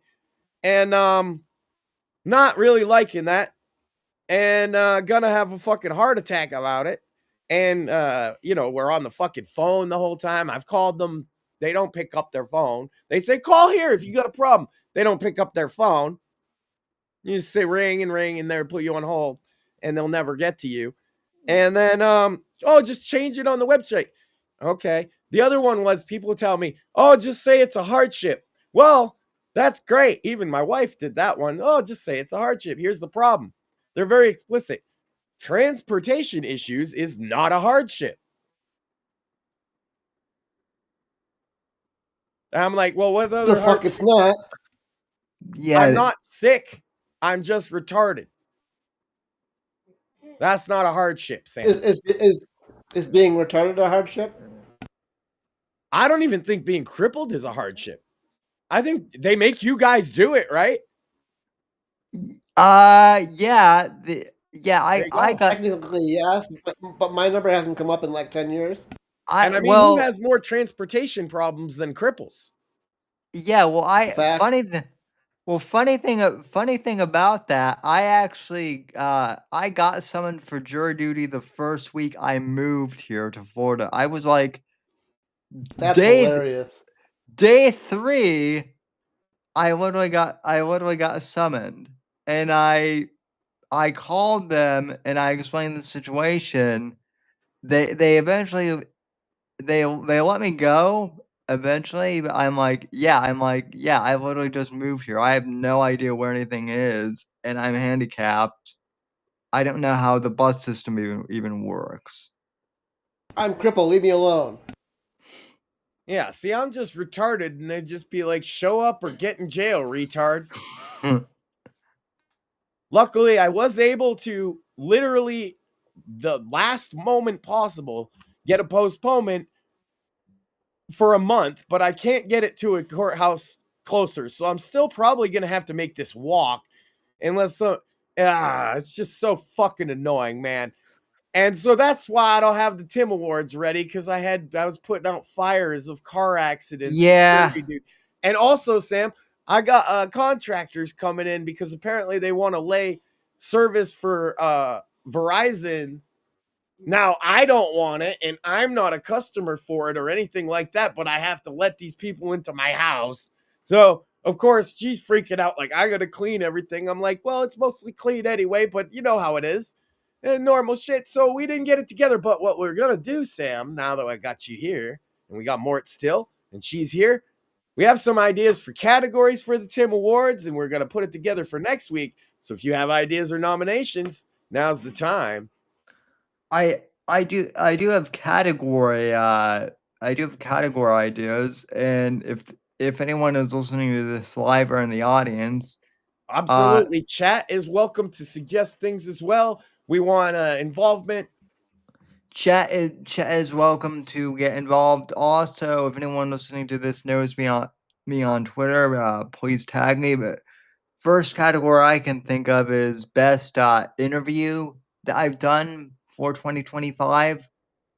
They're Best all interview. That's a good one. I like that.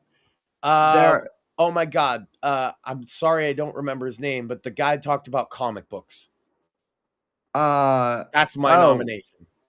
uh That was really good. That was very interesting and a unique take from your other interviews. yeah, Was his name Joe. Joe? Yeah, Yeah. That was really good. That's my nomination. That's my personal favorite. yeah.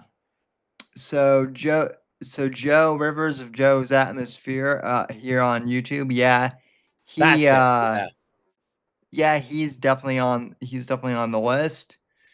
Um, Uh, I oh my God, the guy that talked about fighting the other week.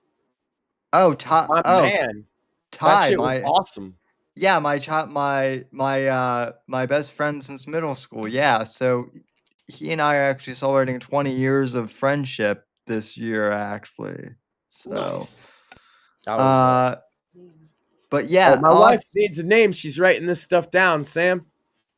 so yeah, my interview with Ty, that's on the nomination list as well. Another category is maybe favorite top 10 list.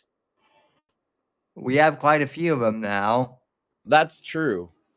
It would be hard to narrow those down. And I literally started those at the beginning of 2025. Now, I know I didn't do a full 52, but there's No, something like well, 30 to 40 lists. yeah, to be fair, there were a few episodes where like it wasn't necessarily, you know, it wasn't necessarily like a comedic, stream or whatnot, so it wouldn't have fit. But yeah, I think we have enough that we can you know, so maybe Question from Maxine. sure. I have a category. Shoot. What's your category? So I picked Female Wrestler of the Year. I already have Rhea Ripley and Stephanie Vicor. Oh God, I can't pronounce her last name. I'm Portuguese. I should be able to pronounce there. But I have those two down. Any suggestions? Those are kind of the top. Sol Ruka. Yep, I would put Soul on there for sure. You watch a lot of her matches? I've seen a few clips. Yeah. Top 3 reasons. We're putting to Sol like Ruka on for different reasons. Let the record show. Yes. Okay. So, Mort might be both. Mort might be both of our reasonings. But Sam's and I are very different. Yeah. Mort's awful quiet there all of a sudden. Does Mort have a suggestion? Does Mort have a suggestion for female Mort's wrestler of being the year? rebel. It doesn't matter what company. Stephanie. There you go. So she's already on there. Yeah, was it someone else? Ding dong. Yeah. Dark Horse honorable mention to JC Jane. Colin, how can you have a list without the greatest of all time? It's not just her saying it, Sam. ESPN says it. Sports Illustrated says it. Becky Lynch. Oh, fuck. I purposely didn't put her on the list, and you're going to make me. She's a two-time women's intercontinental champion. Yep. Okay. Yeah. I am ashamed of this because we share a name. Maxine, what the fuck was that match? Here's a little clue, a little hint for you, sweetheart. When you have somebody in a hold, submission hold, and they lean back and end up pinning you, you break the fucking hold and you break the pin. You do not sit there like a deer caught in the headlights staring at the ref like, what are you doing? You moron! You deserved that lose. Ugh. So I take it Maxine Dupree doesn't get a nomination. No. Because she was cocky as shit and then she did the dumbest fucking thing you can do. Okay, but we got to represent. We got to have representation. I don't mean it like a leftist. I want to represent for another company that woman deserves a nomination, Natalya in AAA. Putting on banger after banger with the Luchadoras. She's been good. Ooh. Her and Fabi Apache putting on an all-time classic at that was Triple Mania, right? Yep. Mania, the second one. I almost want to say Tatum, but I don't quite feel like she deserves to be on the list. But my God, Tatum Paxley would be on the list in my mind if she didn't stupidly lose the title. Yeah. Yeah.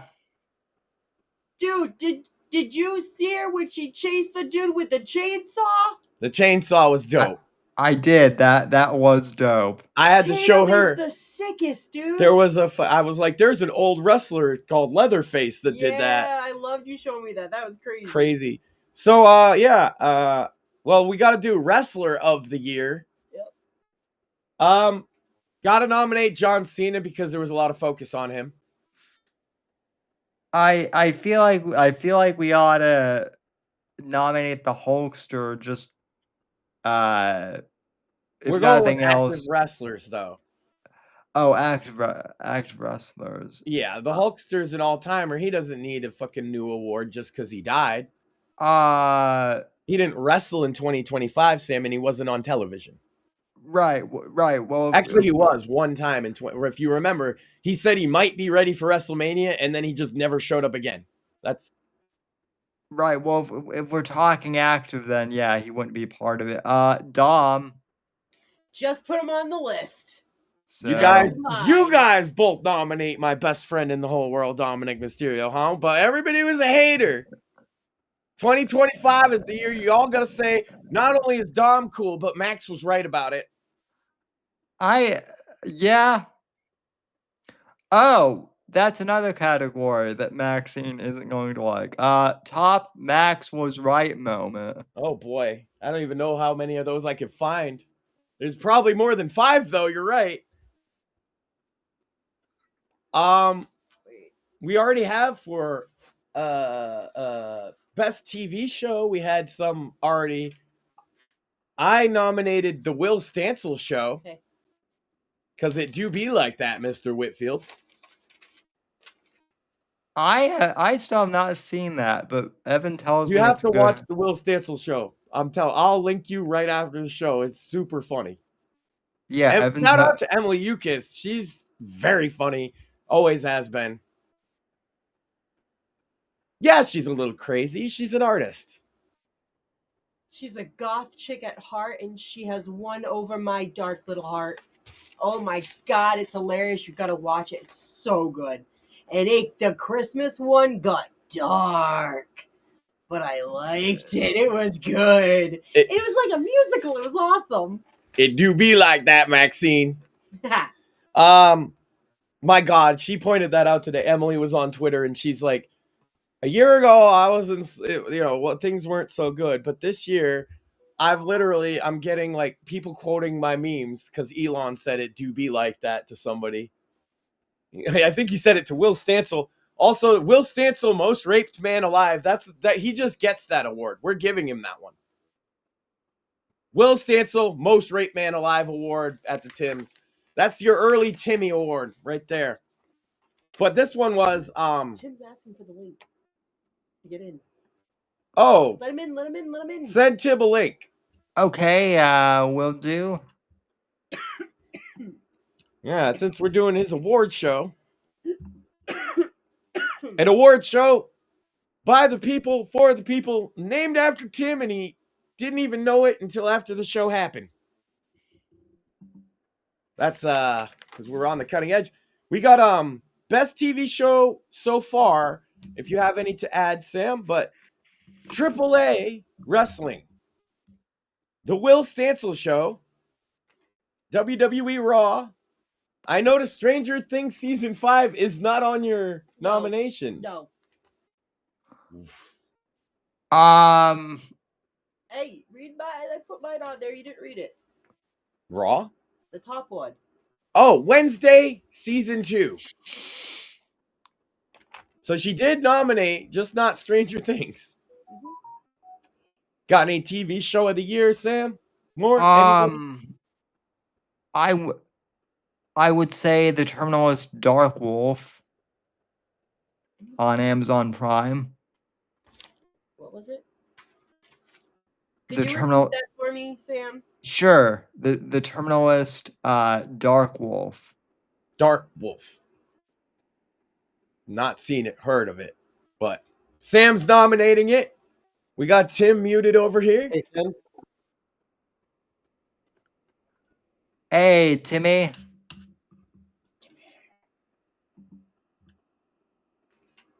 Okay, everybody can hear me, correct? Yes, sir. Yes, sir. Oh, and you know what? I can look like a dumbass over at work. Like, hello, ladies and gentlemen, welcome to the Whitfield Report, and welcome to the Tim Awards. Well, we're doing nominations. Next week's going to be the big ceremony, so we're spitballing categories. Now, I got one. Since you're joining us, we're going to have to make it Best Tim of 2025. Best Tim of 2025. You know what? I nominate you. Yeah. These awards aren't rigged, though. Yeah, true. I nominate. Look, in 2025, you're the best Tim I know. So why wouldn't I nominate you? If Max categories that are rigged. If Max is nominating Tim, our Tim, then I have to nominate Tim Tebow. What did he do this year? He's supposedly had a kid, and he is a Christian. Well, Tim's a Christian. Yeah. He works harder than Look, Max.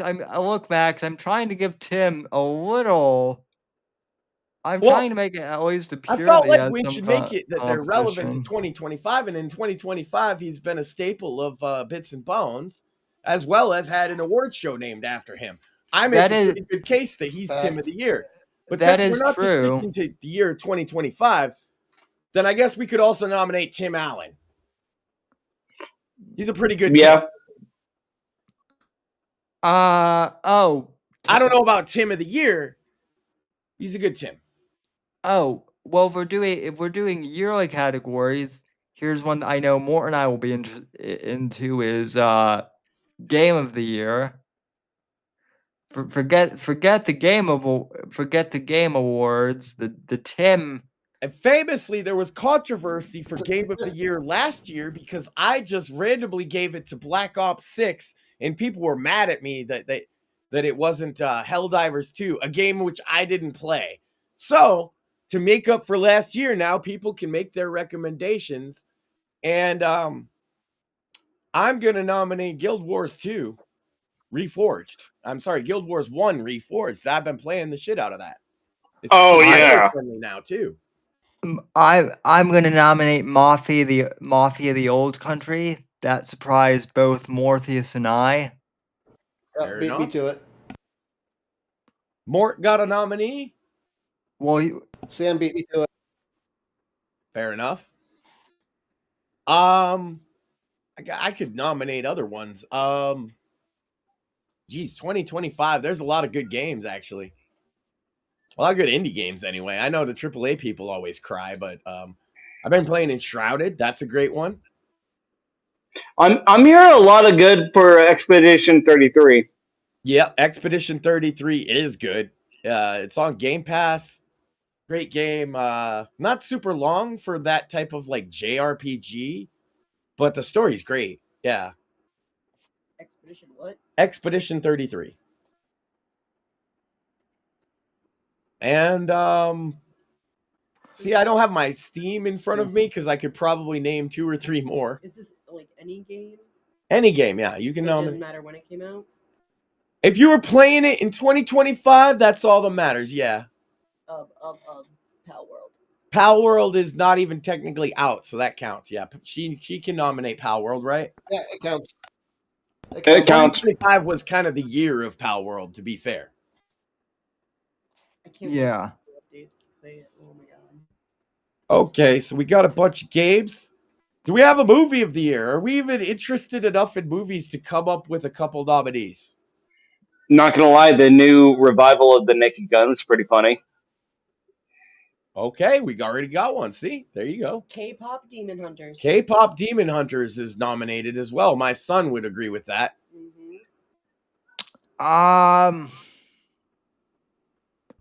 I would say people are gonna hate me for this, but James Gunn's Superman movie, not as terrible as I thought it would be. Did he say Superman? Yep. Superman. Yep. Yeah. And what did Tim say?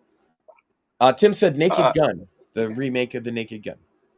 That was pretty good. I will say I really did like the Guy Gardner. I do like Nathan Fillion. He's played a lot of like the movies, like all the animated movies. So like it's kind of cool Yeah. to see him as like a live action role.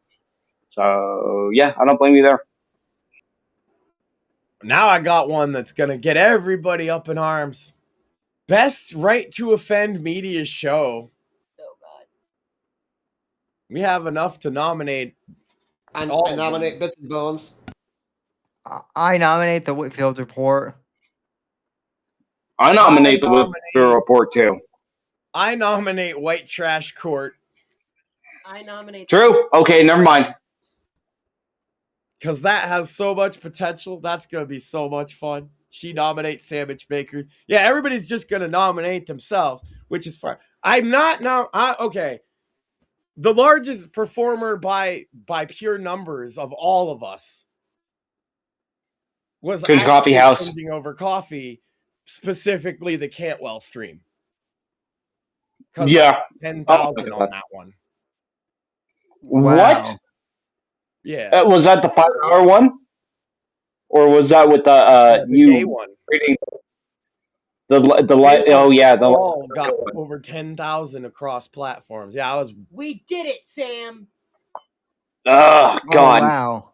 our most seen thing is you guys reading a gay erotica written by a gay Nazi. Yeah, that's our biggest thing of the year. So I guess I That's was actually hilarious. not going to nominate Cringing Over Coffee, but I have to by it's sure that it's the one people would have seen more than anything else. So specifically that episode. So wait, Although the Manson one was fun. The Manson one That- was awesome. that one was fun. So All right. And then we had Well- also we randomly did what the mega white trash Memorial Day stream or whatever got a lot of views too. oh, that one was fun too. I fell and then farted. You did. I love that Tim gets rumbled right when I said that. But another category, book of the year, and that's See, I gonna be a was tough gonna one. avoid that, but if you want to do the book of the year, you might have to nominate some of your friends too. I'm going to, and that's going to be the tough thing. I am gonna nominate for you one because I actually believe in it. Okay, Night of the Vigilante. Specifically, Okay. if I'm nominating a book, it's not just because it's you; it's because I think that's your best book. Well, Seconded. to be fair, that one was my best-selling book of There 2025. you go. So it should be nominated then. Yes. I will nominate let me see what it is. Ooh, I can't think of the title off the top of my head because all I can think of is Body Man, the sequel to the Body Man. Oh, Such a good book, but all I can think of is Body Man. oh, I feel so stupid because Eric's the man. Eric Bishop's let's see here. I'll go to his breach of trust. Breach of Trust. I should have known that. Yeah, because it's about the character. It's in the Body Man universe, which is like if you're gonna start with Eric, Eric Bishop. Yeah, I would recommend Body Man. It's a really good book. Agreed. This was like a direct sequel to Body Man. That's my nomination. Breach of Trust by Eric Bishop. Also, vampire one. I can't remember the name of it. What one? The one with the vampire and the detective. I can't remember. Vampire and the Detective. oh, I can't. Andrew Nelson's book. Yeah, I can't think of the name off it. I didn't get to finish reading it, but I let me. want to nominate that one because I was really intrigued by it, but I can't remember the name. I'm on Amazon right now. Hold on, let me look. You know it's Andrew Nelson, but he writes a lot of books. He does. To be fair to us. And she remembers the book more than the title. That's me too, if you haven't noticed. Yeah, I'm looking at his page right Hey, now. authors that watch the show, you should note that your average reader has a harder time remembering titles than they do good stories. So don't take it as an insult.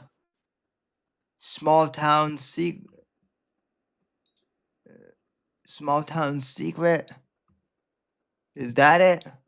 No, it was he came on and talked about it. Where there was the one with the vampire chick. Oh, Awakening. Awakening, I just found it. Thank you. There you go. She was looking through her I was read actually books. looking through my Kindle, but I don't have the thing for it, so I can't actually look at the book, so I can't finish reading it right now. And one more nomination for me. I want to nominate Shadows of Deception Book 4, your first novel. I'm sure you Sins don't know of the Assassin. Sins of the Assassin, but Book 4 because it's a novel. Yes. For those that didn't know, Book 1, 2, and 3 were sort of shorter, and you can get them all together in one now, sort of as a novel, which is great, hardcover and everything. But I want to nominate, and so you would kind of need to read some of those to really get fully into Sins of the Assassin. Now, I like Night of the Vigilante better. I said that. That's my favorite book of yours. But Yeah, Sins of the Assassin is where you really came into your own as a writer, Sam. And a lot of the other authors recognize that throughout the year as well. So we kind of have to yeah, nominate that as well. Is it rigged yeah. that Sam's probably going to win? Yes. Sorry to our friend authors, but it's the Whitfield Report and we're doing an award show. The nomination is because we like you, not because Sam is just the best writer ever. It's just that he is, clearly. Well, thank you. I'm contractually obligated to say so. That he is. So, If I didn't, um, Julie would be on my ass. here's a Retard of the year, Sam. yes. That was going to be my next. That was going to be my next category, actually. I nominate me. I deserve an award for how retarded I am. It's not fair to give it to other people when I'm clearly more retarded than them. But should you be nominating yourself? Well, Max. Okay, would anybody like to nominate somebody for the retard of the year that's not me? Yes. I'll nominate retard Max. I'll nominate someone else. Tim Walls. I'm gonna have to second that nomination. Tim Walls, retard of the year. You know, and he had a hand in making it acceptable to say again, too, to be fair. That's a huge step for retards everywhere. Yeah. And a giant step for retard kind. See, can I nominate a midget? Yeah. Yes, I don't know. Okay, then Smalls from NWA. Okay. Yeah. If you know, you know. Smalls from NWA for retard of the year.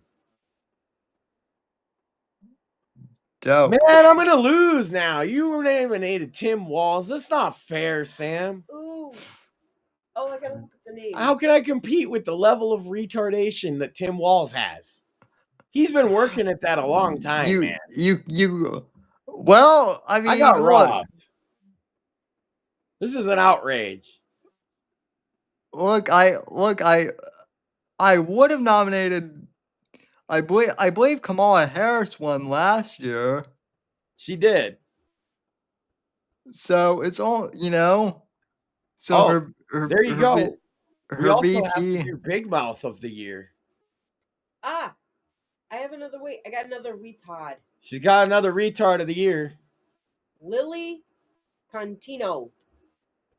Is that DoorDash girl? No, that is that transgender piece of shit. Disney that tranny. goes to Disney and uses the food to literally replicate gender reassignment surgeries and posts them online. He says, I do that on purpose. Oh, and the motherfucker was a dumbass and went after Jeffree Star. I hope that Jeffree chews that motherfucker up and spits him out. Because that's what Jeffree's fucking good at, and he hates that motherfucker. Considering he wants his penis removed, that'd probably benefit him if Jeffree chewed him up and spit him out. But yeah, that's a retard of the year nominee contender for sure. Wait. So I'm curious about this. So you mean to tell me that there's another tranny that is like somehow more annoying than Bud Light? What? Yes. Oh yeah, Lily Tino goes into the bathrooms at Disney and takes pictures. Okay, so he literally look at Sam's face. He took a corn dog on the stick. He's like, hold on. He's cutting it up. Yeah, hold up. Move the fuck over. Oh boy. Oh dear God.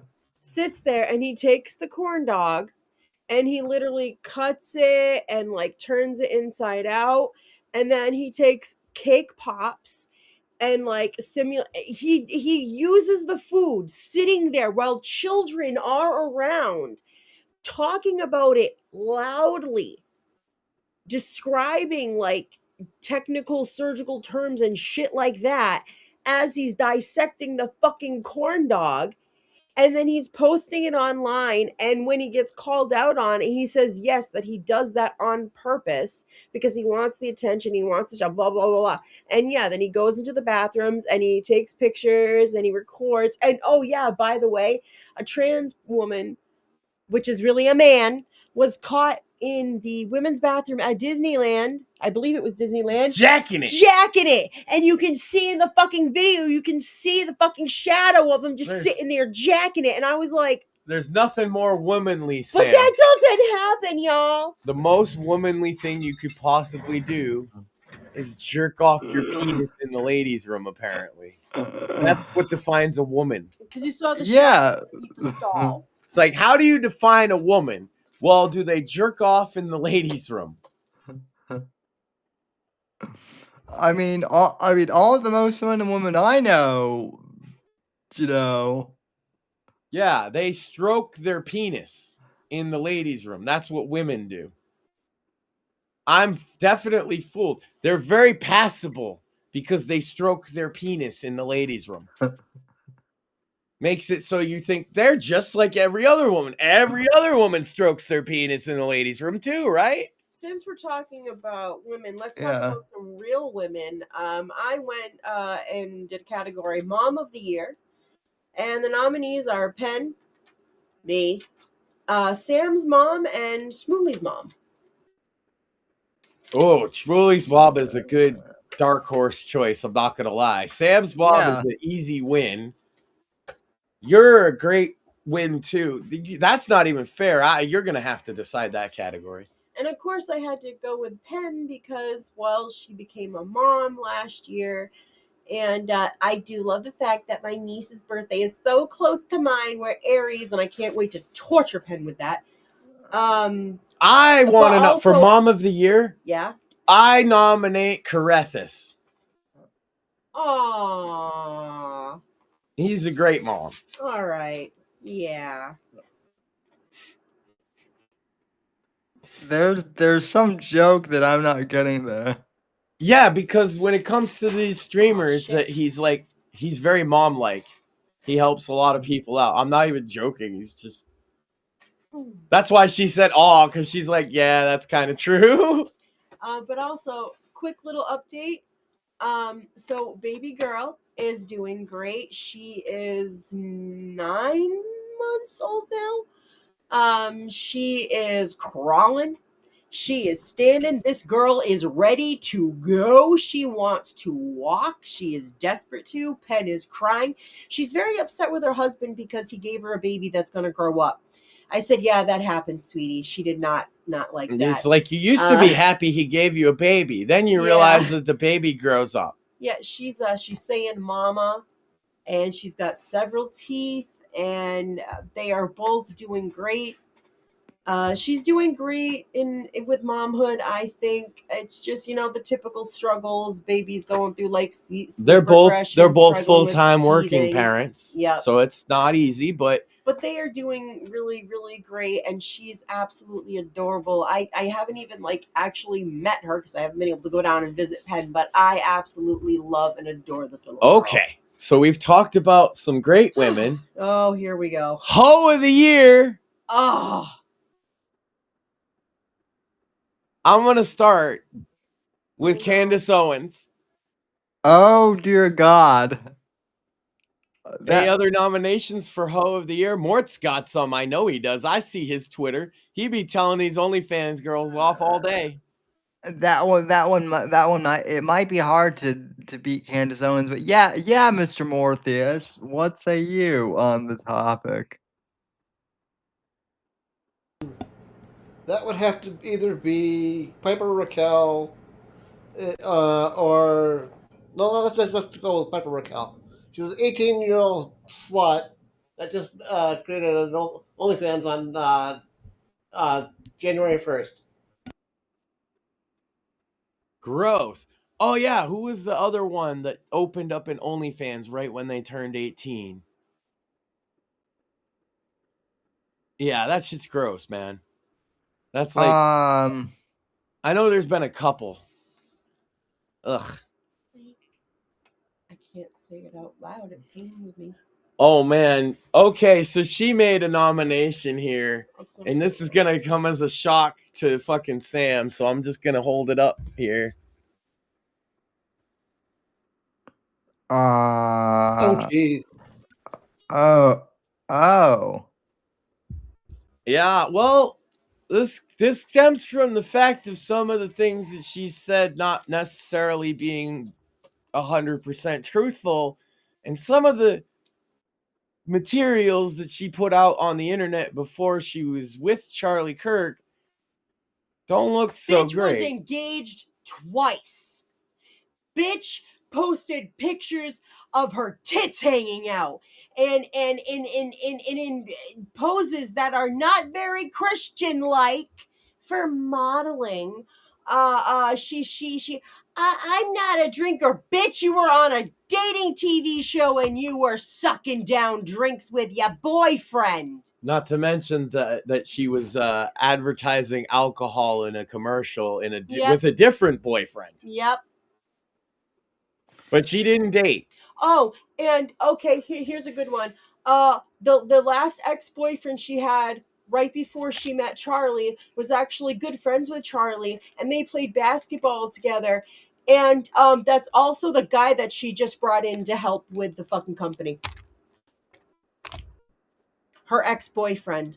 Yeah.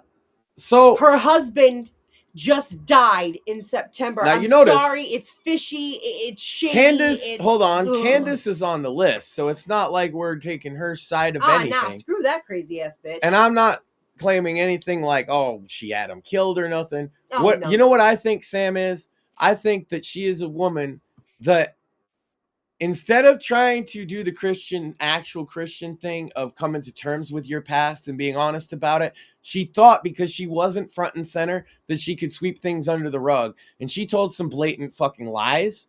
And it's coming back to bite her because, yes, even my wife, who's a big fan, is like, what the fuck? She said she didn't date anybody in a 5-year period. She has 2 fiancés. That's my biggest problem with her is the fact that she blatantly lied about it. And asked her about it. She had no reason to even say any of this, but she did.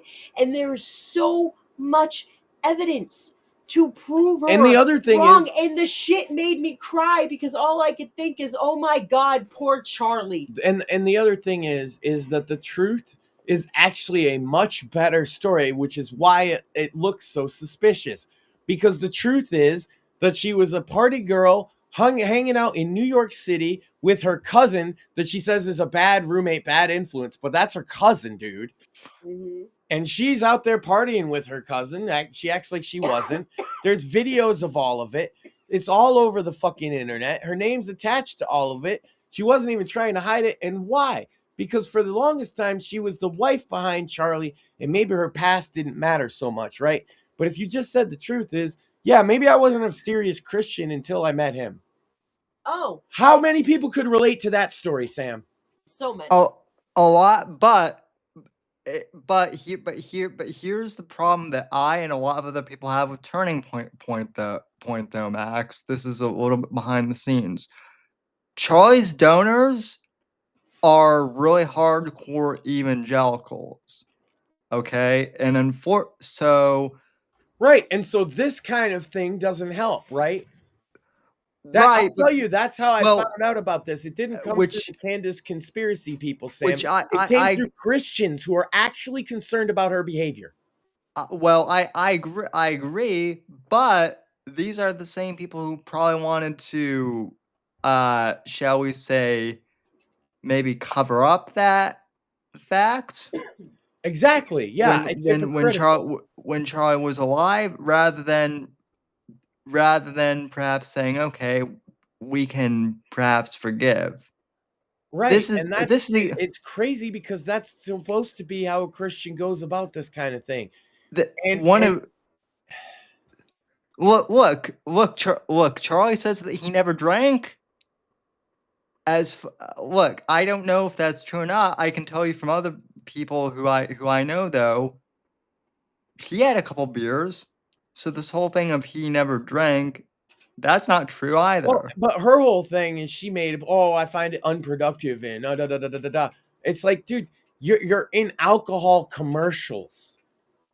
Yeah, It's such the problem I'm having, Sam, is that a Christian person doesn't need to lie about these things. They just say, yeah, I was not on the path of God. I'm a sinner. I sought forgiveness. I'm changing myself. But instead, she's trying to say it didn't happen. So for that, I didn't nominate her. My wife did. Or yeah, how about I'm not going to get into it, but you should look into it. The fact that she herself was like pretty much like the face of and ran this organization to like give Christmas presents to these kids, and the person that was associated with this as well was well known for sex trafficking children. You got busted doing that later on, yeah. yeah. So you I could look into that and her involvement with that. Like I don't Which think I could say she that's a knew, Candace. but Candace has been talking about that one. Her angle on it is somehow Erica's involved. Here's my angle on it: 17-year-old, pretty blonde girl that they used to be the spokesman for a fucking charity. Right? I doubt she's really knows anything about it. yeah.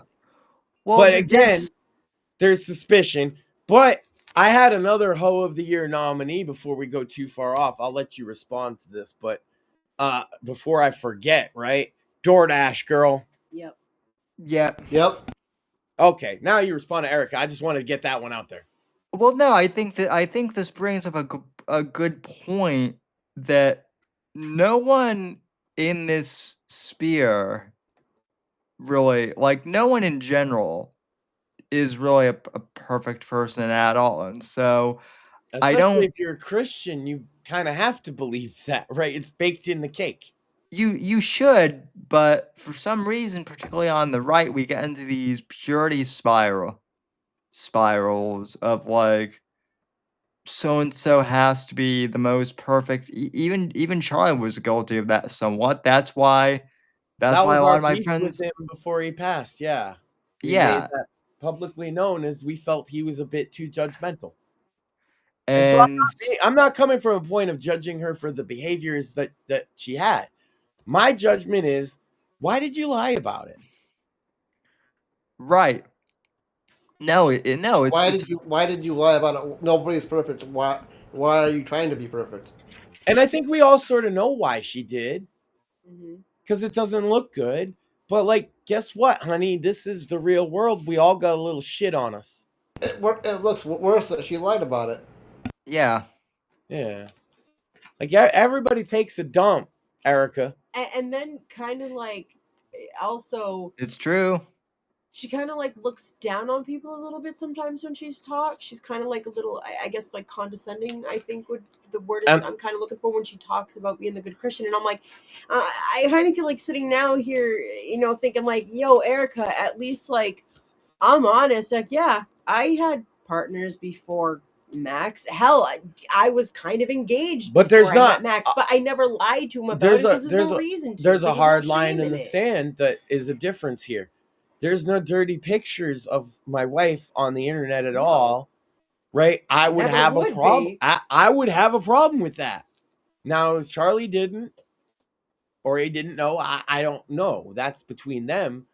But I would have a problem with that. That would seem, again, it's like Morpheus is out there saying to girls, hey, you got an OnlyFans. That's a no.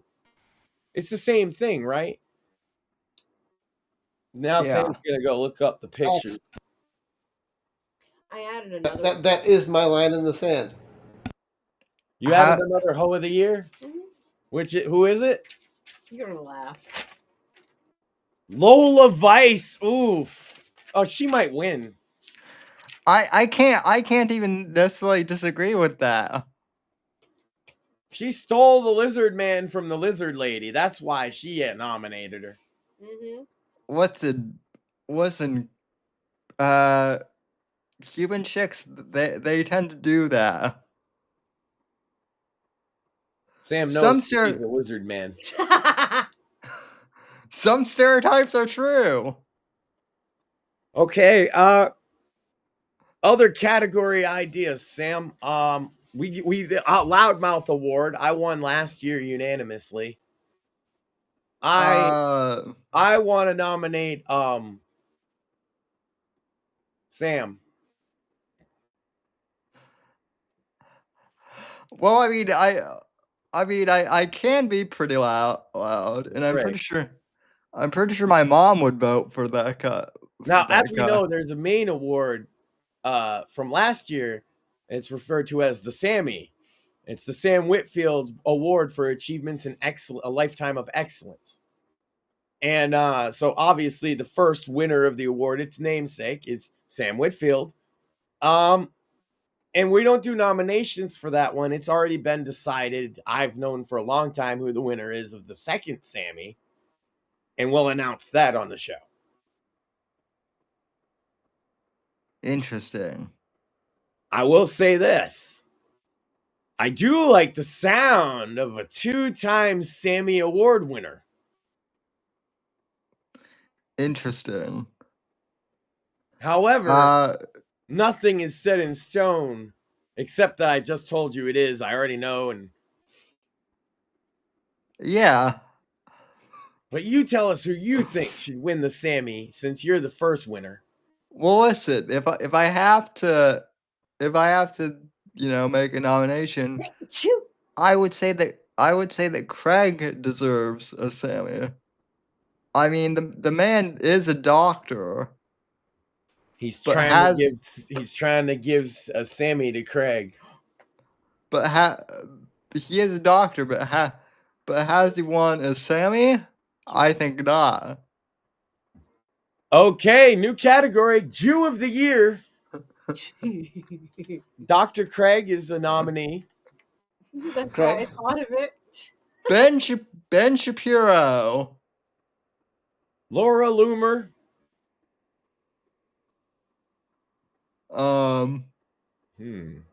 It's another prominent Jew of the Year. Gal Gadot.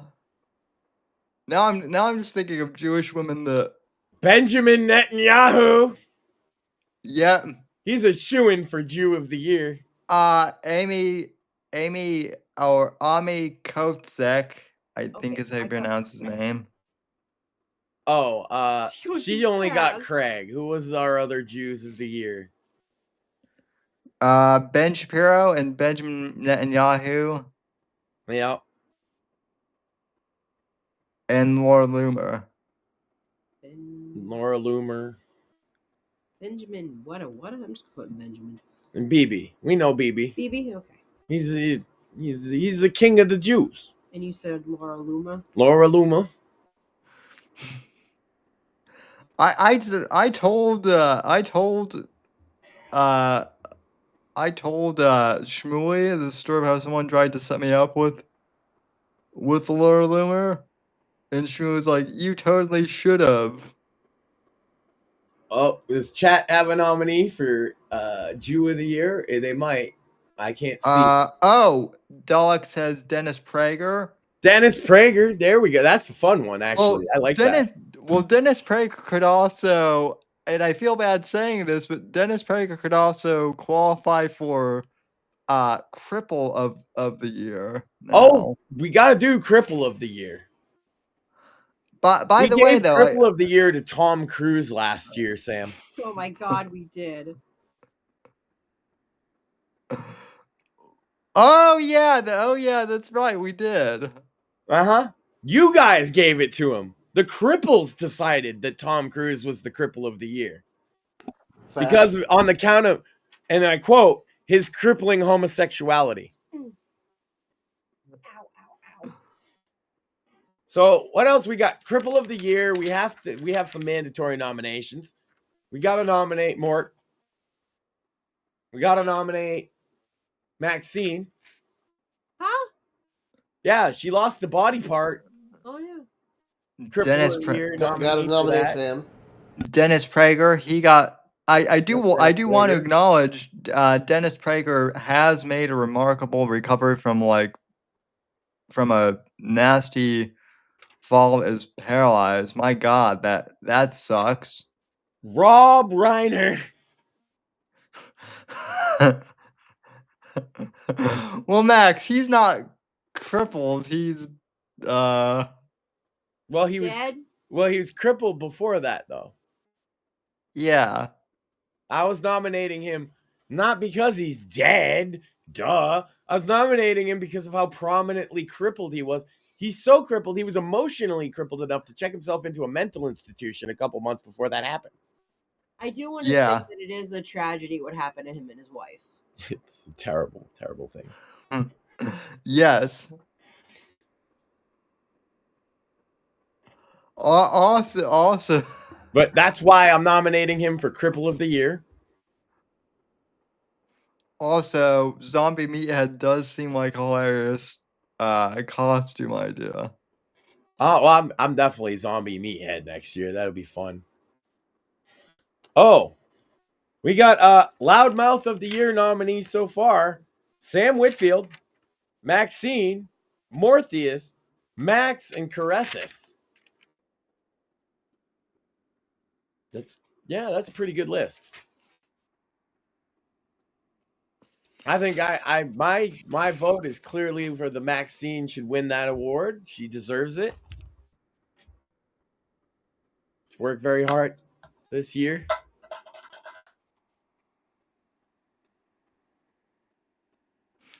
How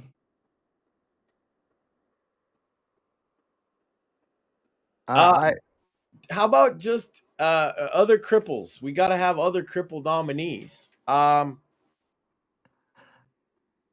Ricky Berwick. Oh yeah, gotta include Ricky.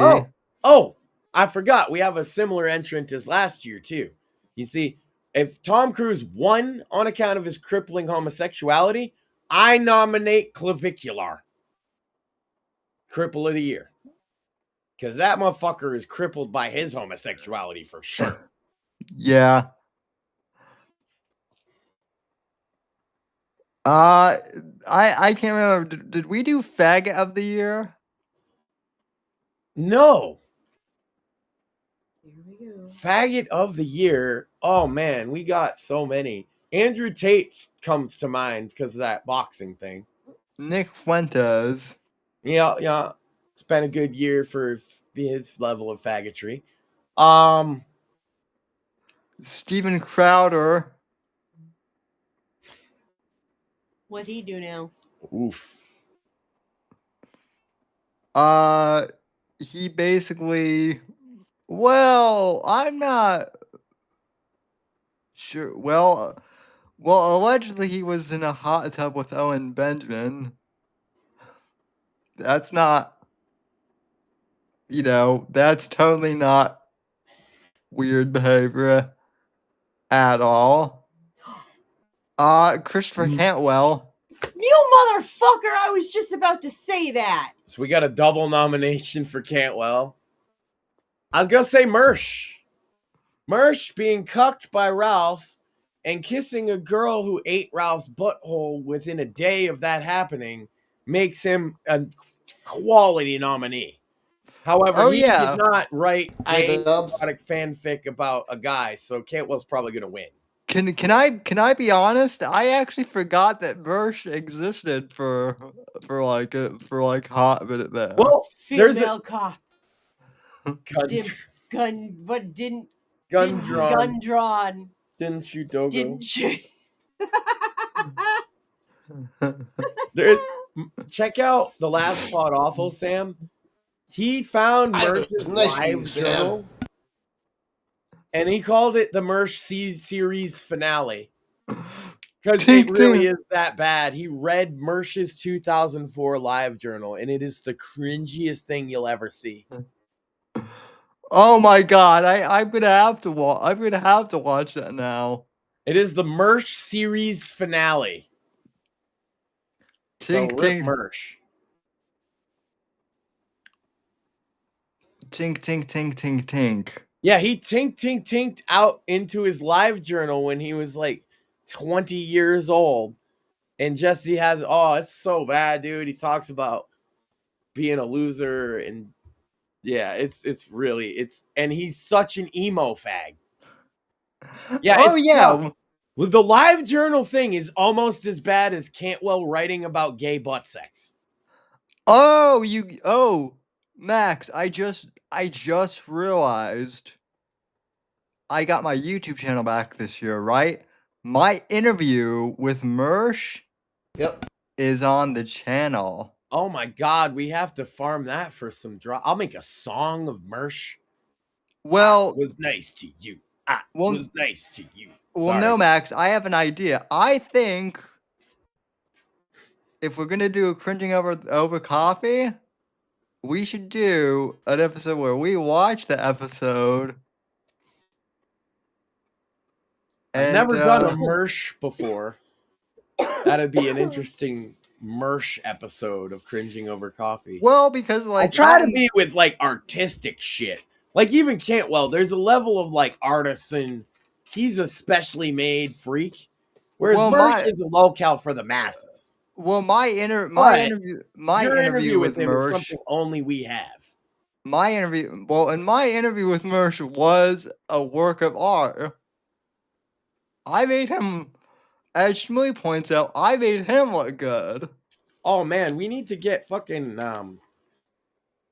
we need to get Alan on to talk that one. That would be fun. Oh my god, yeah. Oh, you guys are unapologetically friends with Alan Powell. Yes. What are you, a bitch? Alan Powell is funny. Fuck you. Oh no, Oh. their feelings are hurt. Oh, by the way, to the Australian to Liz who keeps DMing me, yeah, I still don't care that you're bad about Alan. I haven't talked to him in about like 3 months, but every time you bring him up, I always DM him because you always complain to me about him. So Yeah, and we legitimately just think he's funny. So plus like Karening out to Sam isn't gonna help. plus you live in Australia. He lives in California. I'm not sure how he's going to go to your house. No, he's going to Alan's going to everybody's house, Sam. We know it. I He's mean, always driving. listen. If Alan has not, if Might be somehow the same block over and over and over again, but you never know. if Alan can somehow arrive in Australia just from like driving in a circle, like that's some weird like I sci-fi don't know, stuff that Sam. How do I we want to know? know. Maybe she's right. How do we know that Alan Powell isn't actually the one that kidnapped Maduro? I hear he's a dangerous fellow. Well, if he kidnapped Maduro, that would make me like him even more. Yeah, but it's just because he's so good at going to people's houses, Sam. He's the master. Nobody does it better than Alan Powell, right? We got Yeah, worst TV series finale of all time, so it doesn't have to be from this year. Stranger Things, Dexter, Game of Thrones. You can add Yellowstone, as Sam puts it. it's funny because I was gonna say Game of Thrones too, but yeah, I would. Yeah. To be fair, like I think most people are gonna nominate Game of Thrones, so that would be one of. I have a nomination. I just added one too. Mm-hmm. Barney and Friends. Huh. Their series finale was Barney getting arrested for being a pedophile. So yeah. To be fair, I have not watched this one yet because I am afraid to watch it because of all the things that I've heard about it, but I plan on watching it before we do this show. I just added The Umbrella Academy because I've heard it is horrendous. I like that show, so I have not watched it yet because I'm sad because I feel like they already fucked shit up in season 2, but I feel like I have to add it. Fair. I nominate the ending of gay pornography. Worst ending. I retract my nomination on account of I'm scared. Good boy.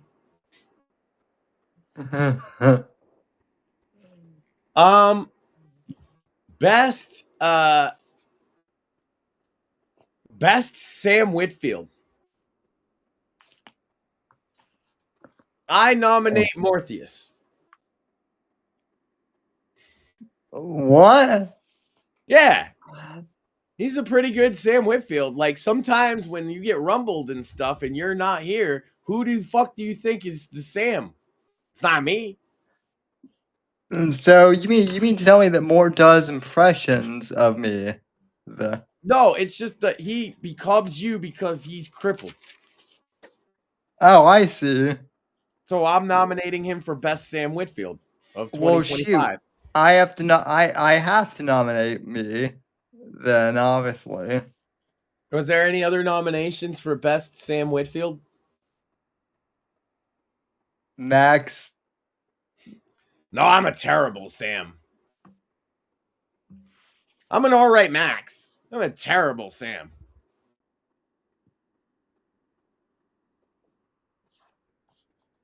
She's still sore that she's got nominated for Cripple of the Year. I mean, I would have thought being nominated as the Loudmouth of the Year. I would have been more sore over that. But you know. Oh, somebody nominated Sam Whitfield, I guess. Yeah, he's an all right Sam Whitfield. Pretty good. He's like a B tier. What do you mean B tier? Well, because Mort's like an A tier. Yeah, but more still haven't found the S tier.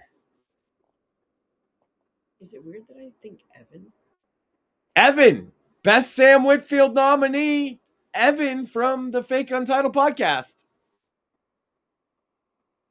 I really liked having him on to do the court thing. That was fun. He was really good. I enjoyed having him on. That was fun. I definitely would like to have him back. Oh yeah. Oh, he played. Sam's really starting good to as a sweat. lawyer. He's like, "Am I gonna lose the Sam Whitfield of the year?" Maybe. Hey, Evan is. He might be that S tier. Best DJ of the year goes to.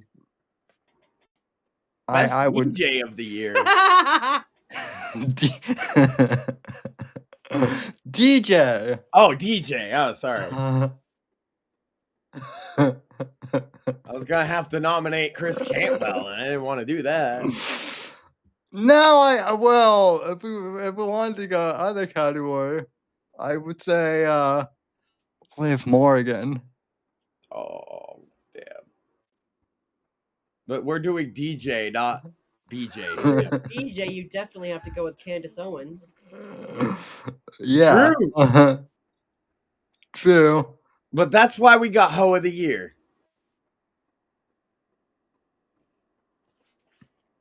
Best DJ.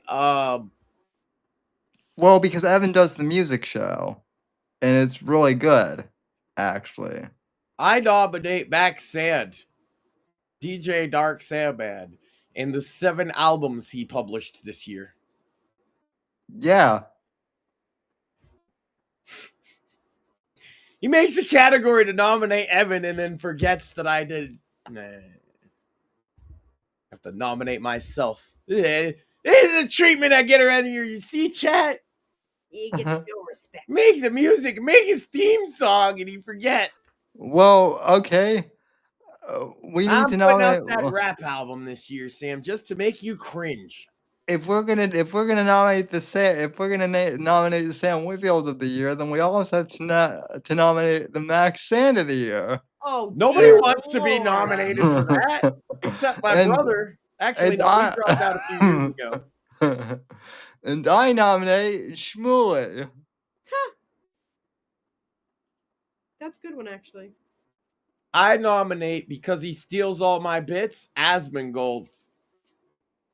He been stealing my material for the whole year of 2025, and I'm sick of it, Zach. Yeah. You only had that guild because of how hard your mom worked anyway. She be out there farming materials. You ain't shit. No, he was all right. I just get mad because I also am a warrior main and I didn't get the spots in the fucking raids. Zach. Another one, Pot Awful. Jesse from Pod Awful gets nominated for Max Sand of the Year before me. That sounds fitting. Okay, I will nominate Max Sand. I already put him down. Jeez. I nominate Matan. Who? He does interviews. He's the one that Sam Hyde trolled him after he trolls everybody. Sam Hyde brought all these Indians in Matan. He's the guy that ran up at the Game Awards and said he wanted to thank Bill Clinton's Orthodox rabbi. Oh, that guy. He's very funny. He's a young guy. He's very funny. He can get a Max Sand of the Year nomination. Any other DJs? Any other DJs? DJ Bobby B from the Cottonmouth Kings. Since they've reformed, I get to nominate him for something. And he be putting down some sick jams. Also, Ant from Atmosphere. Because their new album is fire. Dope. I know some DJs. I know some beatboxers too, Sam. I also know some B-boys and B-girls. They be out here in these streets. But the most I know is MCs, obviously. That they do. MCs front like they don't know, but they know. You know? Yeah. Well, I think do we have enough categories for this 23. We have 23 so far. And some of them aren't filled out. They're not all necessarily filled out. Best top 10 lists, we're going to have to look through. I have a lot of them I can just look through. Best interview, we're going to have to come up with some more. I was going to say Eric, but Eric's come on multiple times this year, so we kind of have to pick one, right? Yeah. There's a couple guests like that we'd have to pick one or go through and just see a couple of the good ones. Oh, male wrestler of the year. We only have 3. I want to nominate Gunther because he made John Cena tap like a little bitch. And male wrestler of the year. El Hijo del Vikingo, my homie. Jay Uso. That's a fair nomination, not gonna lie. Games so far, we got Guild Wars 1, Mafia the Old Country, Enshrouded Expedition 33, and Pal World. Give me that so the whole thing so I can put it all in order. Yeah, so we got some categories. We got the awards. We're gonna make some graphics for it. Sam's gonna dress up real nice in a suit since he's the MC of our humble show. I'm more of like a production guy.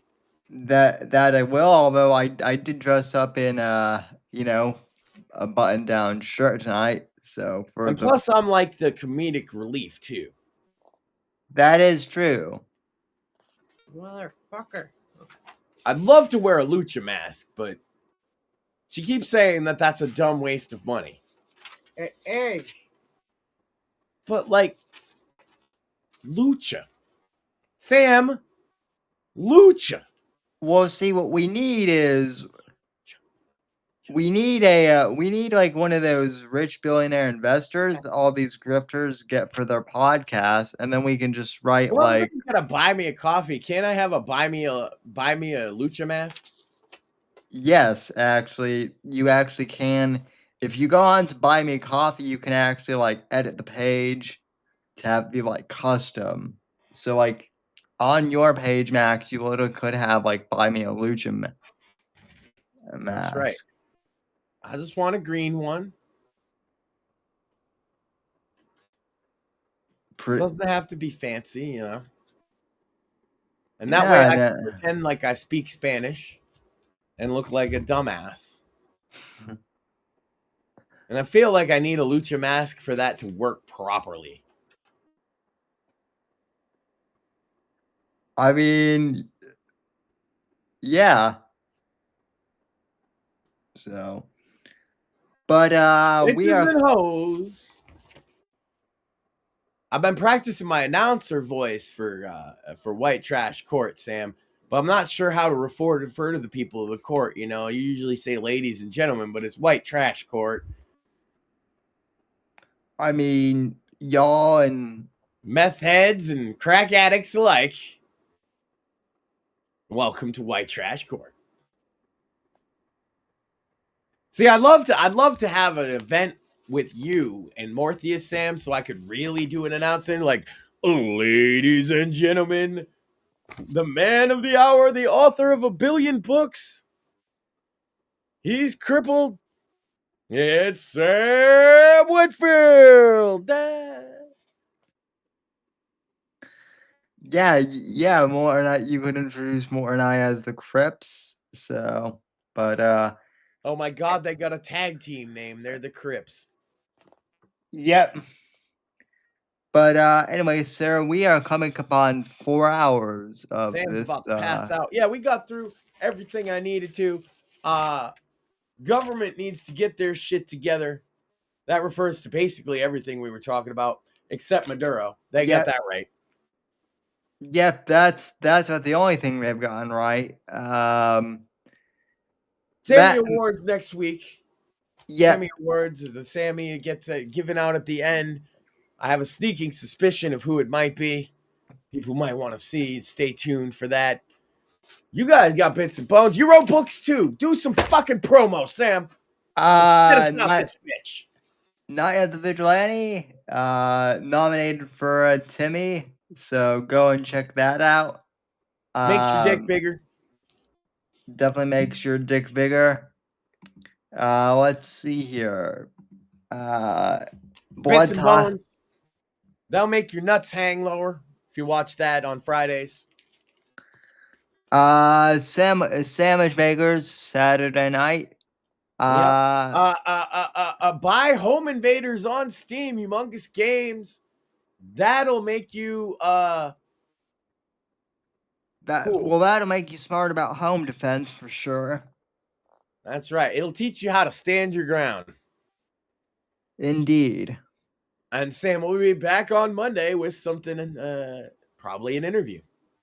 Yes, I actually believe, if I'm looking at my calendar right, I think Eric Bishop will actually be joining us to announce his new book, Drexel, which is coming out, not this coming week, but the week after. So that ought to be good.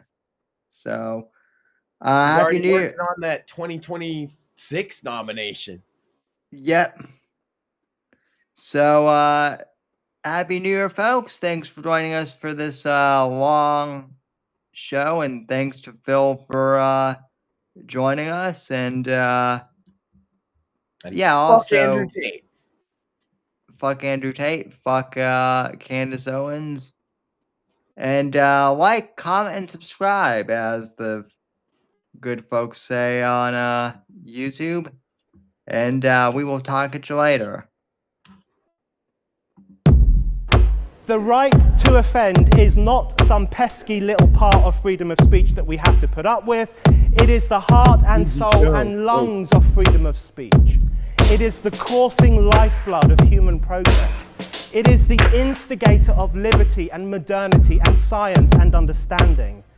What a laughing stock today's student leaders are, that they can so casually dismiss the right to be offensive without realizing that their lovely, enlightened lives are the gift of individuals who gave offense.